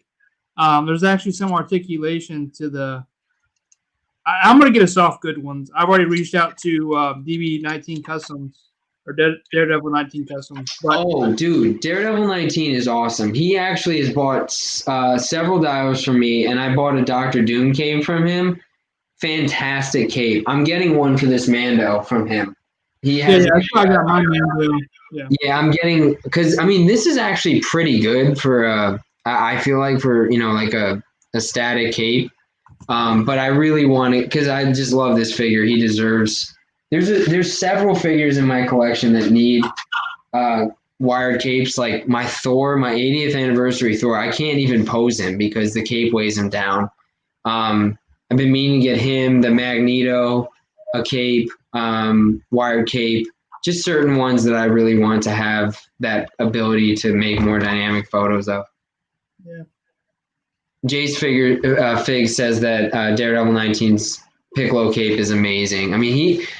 They do great work. I think it's him and his fiance that make the capes, and he's also like a really nice guy. Like I've dealt with him quite a bit, and he's always been very cool to deal with. Yeah, for sure. Yeah, I told him I like anything he's got. So. And I like his action figure reviews too, because he does do a lot of different reviews. Yep, I like this figure. I've always been a huge fan of, obviously the first one's hard to get. This one's out with that cape, the soft goods that'll just make this figure. And then I was hoping to get Gohan, but you don't see them for sale. Maybe that's why the shipments. Well, so this is what's happening. Apparently, they're investigating what happened. That's going to take, like, they said up to a month. But so in my mind, that's going to take 3 months for them to investigate it. And then I don't know if they're reproducing all these figures that are in the ocean or now, or if they're waiting till that investigation's over. So in my mind, I'm not getting that Gohan until June or July. Like, I'm just going to say that and hope that I get him sooner. But it's, it is what it is. It's not their fault, but it's just unfortunate. Yeah. This figure's dope. Always wanted to Piccolo. And this 2.0 body is a whole lot. Well, isn't that supposed to be Piccolo after he like fuses with with Kami and like gets like all bulked up and he's like a Super Namekian? Yeah, you can see like he's definitely. Yeah. That I'm gonna have that next week. I'm really pumped to get that. That's awesome. I was surprised, dude. I just ordered it yesterday because my glue gun broke on me. And that's one of like the staples in the diorama game was the glue gun. So I was like, I need it by tomorrow. And I saw Piccolo. I was like, oh, he's available. And I ordered him last night, like 8 o'clock, and then he showed up today. Yeah. Now, I forgot to show you guys another. So I got the Black Cat too since we last did a live stream, and then I got this J. Jonah Jameson, but. I don't know what the heck is up, but I cannot bend this elbow. I have not tried to heat it up yet, but I'm pretty disappointed. I got to the point where I was like, I'm going to break this if I try to bend it. I have to try to heat it up and see if that'll help, but hopefully hopefully I can work with this guy because I have been wanting a J. Jonah because I never got the chameleon figure that had the J. Jonah head back in the day before I was really collecting. Yeah, sorry, I was reading through some comments. No, that's okay. Everybody likes. I do have. I think it's the old school Future Trunks, and I bought like a used one that was missing some pieces because I was desperate. But I would like for them to come out with like I would say like a Super Trunk, like Dragon Ball Z Super Trunks version. I like them a little bit better in there. I know, like, when he was in the BoJack movie and he has, like, the Future Trunks outfit kind of look, but he has, like, the longer hair. A lot of people like that, too. And I've seen a lot of customs of that. I forgot to mention, too, and I can't believe I did. This was one of the figures I wanted the most last year. And I mentioned this on our first live stream that I was hoping my wife would get this for me for Christmas.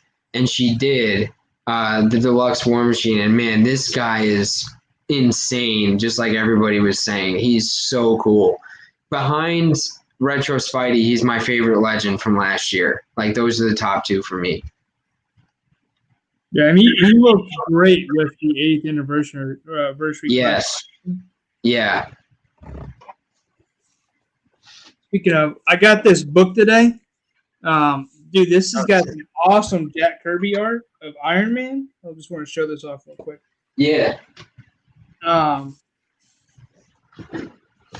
This is like Jack Kirby. Oh, you guys can't see it. I'm sorry, guys.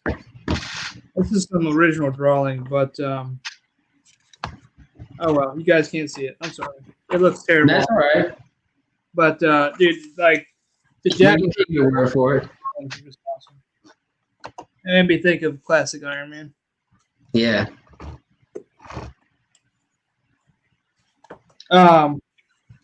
Yeah. What else? You pick up anything else? Oh, here we go. That's a good one. Oh, that's sick. Yeah. Let me see.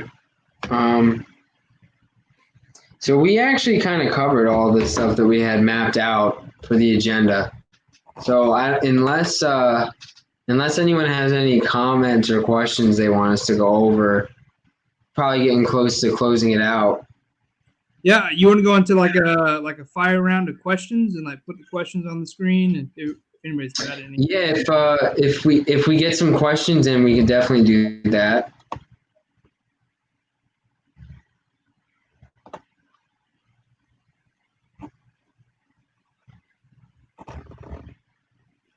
Just picked up yeah, so I think there's like a 30-minute or 30-second delay on the chat. The questions, the comments. Adam Gonzalez has asked a few times if we're getting the Kickstarter spawn. I'm not. I don't have any McFarlane figures. Yeah, I got the trilogy pack, so the classic, the modern, and the artistic render with the signature. Maximo Hernandez definitely wants to know about G.I. Joe Classified. Yeah.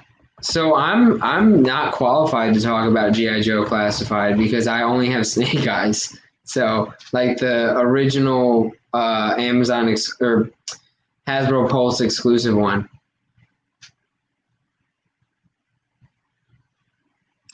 So I do collect them if I find them or someone offers them at retail. I'm not going to bow down to scalpers and pay $150 for a $20 figure. So I think there is sort of a problem, and it's probably at the Hasbro Target agreement level with the amount they're going to have in the store. Nothing we can do about it. Obviously, nothing we've said over the past year as collectors has really made a difference in 2021 with how they're going to release figures. So it is what it is. I don't know how much more we can talk about here. They look dope. I have a Firefly and, like I said, Vipers en route to me, but I don't have them in hand to say anything good about them. I have a couple Red Ninjas. I have one right here. Love them. They're a little bit loose, but overall, I think they're great figures. But I'm not going to go buy a whole bunch of them and pay more than retail. So if you can find them in the stores, that's great. But they seem to be somewhat limited. Yeah, no, I agree with that. I mean, I think they look cool. Again, it's just that thing I was saying about not trying to get into too many different lines for me. I did want to get Snake Eyes just because I think he's just awesome. But so we have a question from Star Marvel, and he just says, "Have you guys used acrylic paint to resemble wood stain?"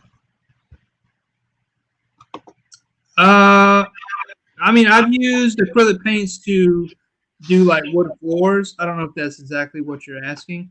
I only ever use acrylic paints. I have used wood stain on foam, on the a Bronx Tale, the Deuces Wild. All that brown that I've done on the pool table, on the bar, and on the wood trim is all a acrylic stain.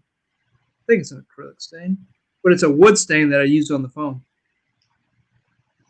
Yeah, for me, like, so the dojo that's back there, there's a lot of like wood beams and stuff. So I feel like when I'm trying to replicate wood, the most important thing that I try to do is replicate the texture on the foam, which is I learned from Terrafoamer that basically one of the best ways to do it is get the metal wire foam wire brush from the Dollar Tree. There's like a 3-pack, and wet the brush and just very lightly scrape it across the foam so you get texture without ripping the foam. And once I do that, then I just focus on getting the color right, whether that is 2 or 3 different browns or mixing in a caramel or a yellow as the first layer. That's pretty much what I try to do with the wood. But I haven't used like stain. I've just used different colors of browns and different shades.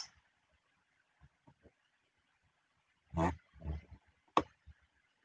right, we're gonna need a chatter moderator. Maximo, we see your message. You don't have to post it 20 times. Yeah, I don't know anything about MMA. I don't follow it, so I'm not going to comment on that.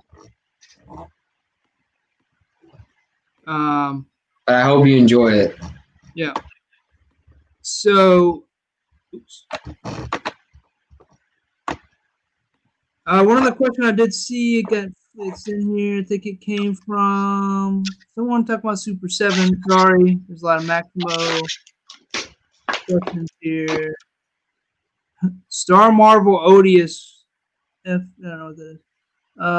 It's supposed to be re-released several Joes at the retailers. That'd be cool. I swear I saw. Oh, there it is. Daniel H. Super 7 Conan. I think it looks awesome. I don't know if I'll go in or not on it though. It depends. I'm gonna get those Thundercat Super 7s. I might pick up Raph, Super 7, depending on how cheap I can get them. If I like them, I might get further into them. I do kind of like what they're doing. I think some of the licenses they're getting into will offer some great figs. The Ultimates, it's the price range, 50 to 60 bucks. It'd be kind of hard to really buy a whole line at that price, but I'm definitely interested. I'm Super 7 curious. Yeah. So I'm gonna try to get into it. I mean, for me, I think like the way it's hard to really do this because we all know like when something comes out on retail, if you get it then, that's probably the lowest point you're going to get it at unless you get some crazy deal later and things go up in value over time. But I just feel like, if I want to get stuff, I'm only 2.5 years into like collecting as an adult. I collected as a kid and then I kind of got rid of stuff. So I feel like I have my whole life to get some of these things. Of course, I understand that if I don't get them when they come out, I'm probably going to pay more. But yeah, I'm just going to try to stick to the lines that I'm in right now, which is mostly Marvel Legends, a little bit of Black Series, and that's kind of it right now, just to try to keep more affordable. But so we have Vern's Hobbies has a question about 2-lane roads, and I think he said it's called a road crown, which honestly I wasn't familiar with that term, but basically he's saying that 2-lane. Maximo, can you chill? If not, we're gonna have to put you in timeout. I don't want to have to limit any comments or anything, but want to make sure we can read other people's comments, and you're basically spamming. So if you can't chill, we'll have to take action. Please acknowledge. If not, we'll have to put you in timeout. Sorry, dude. Yeah, but so with this road crown thing, if I was making like a 2-lane highway, I would probably, if you have a Proxon, I would think that you could create some pieces that I would start with like a thicker cut, and then make an angle cut identical, and then have it like a very gradual incline into the middle. If you're just using a box cutter, I'm not going to sit here and pretend like I'd be able to do that. I'd probably need to use my Proxon to make that happen. Yeah, I give a lot of props to people who can do that. I can probably do that on 1 or 2 dios, but the older I get, the shakier my hands are. And I'll be honest, I have bad wrists. So, like, example, I worked in Publix, and I was a chicken fryer for a day, and I didn't realize how much chicken goes through Publix. But I couldn't hold cogs for more than an hour before my hands cramped up. So I had to rely on tools, and you guys notice I'm a tool guy, so that's where the tools come in. I can only do so many things with my hands before they get like numb and kind of lose the ability to be very dexterous. That's the right word. If you guys want to follow somebody that's a magician with a box cutter, follow Sage JDG on Instagram, Josh Green. He doesn't use anything except for like an X-Acto and a box cutter. And I don't know how he does some of the stuff he does. He's also a Carolina-based diorama artist like Mike and I. He's in I think the Charlotte area, and so yeah, I think we're gonna have to go ahead and time this out, Mike. I don't know. Yeah. I'm gonna try to do that because I don't like what I'm seeing here. Yeah.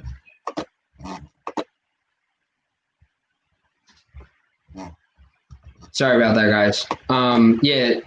Detour Custom says Josh Green is the man. He definitely is. Super talented dude, really nice guy. So. Yeah, hopefully we can get him on the live stream later in the year. I don't know if I. Yeah, I think we definitely can, and he's somebody that I want to try to get involved in some of this stuff. Hopefully in person when we're able to do that. Hey.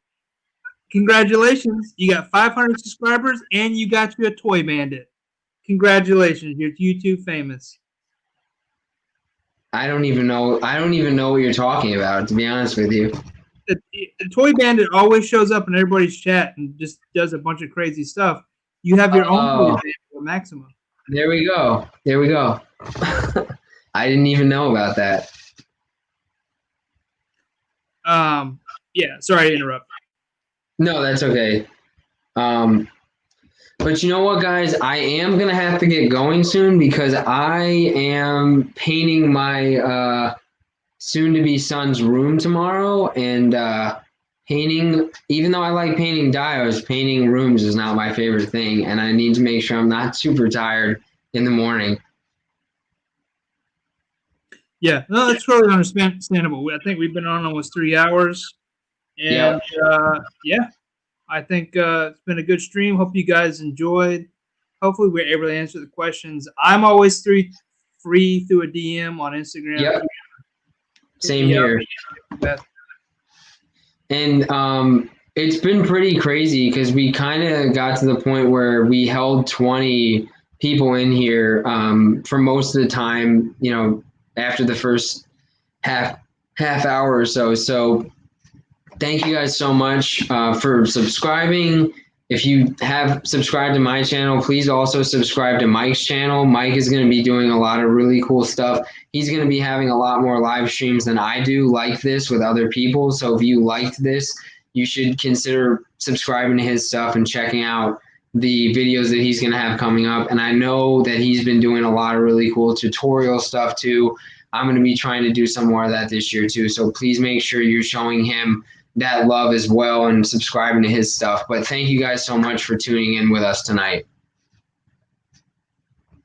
Yeah, absolutely. There's quite a few people in the chat that we've invited on, and so it's gonna be great. Yeah, tune in Saturdays 9 o'clock. We're gonna be interviewing other artists, diorama artists in the community. So I think it's gonna be fun getting to know all those creators out there that you see on Instagram more personally, and just talk about toys, dioramas, and we'll be doing this hopefully throughout the year.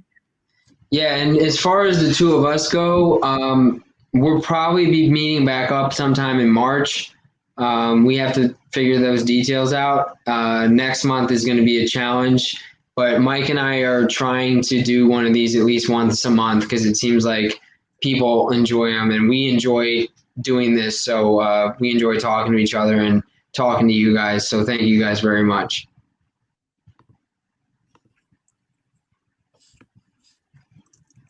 Yep.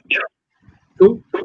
All right. With that said, we'll see you guys later. And everybody enjoy your figures, enjoy your dioramas, and we'll talk soon. Yep. See you at 1 tomorrow for the sticker swap. 1 o'clock. Sounds good. Bye. See you, man.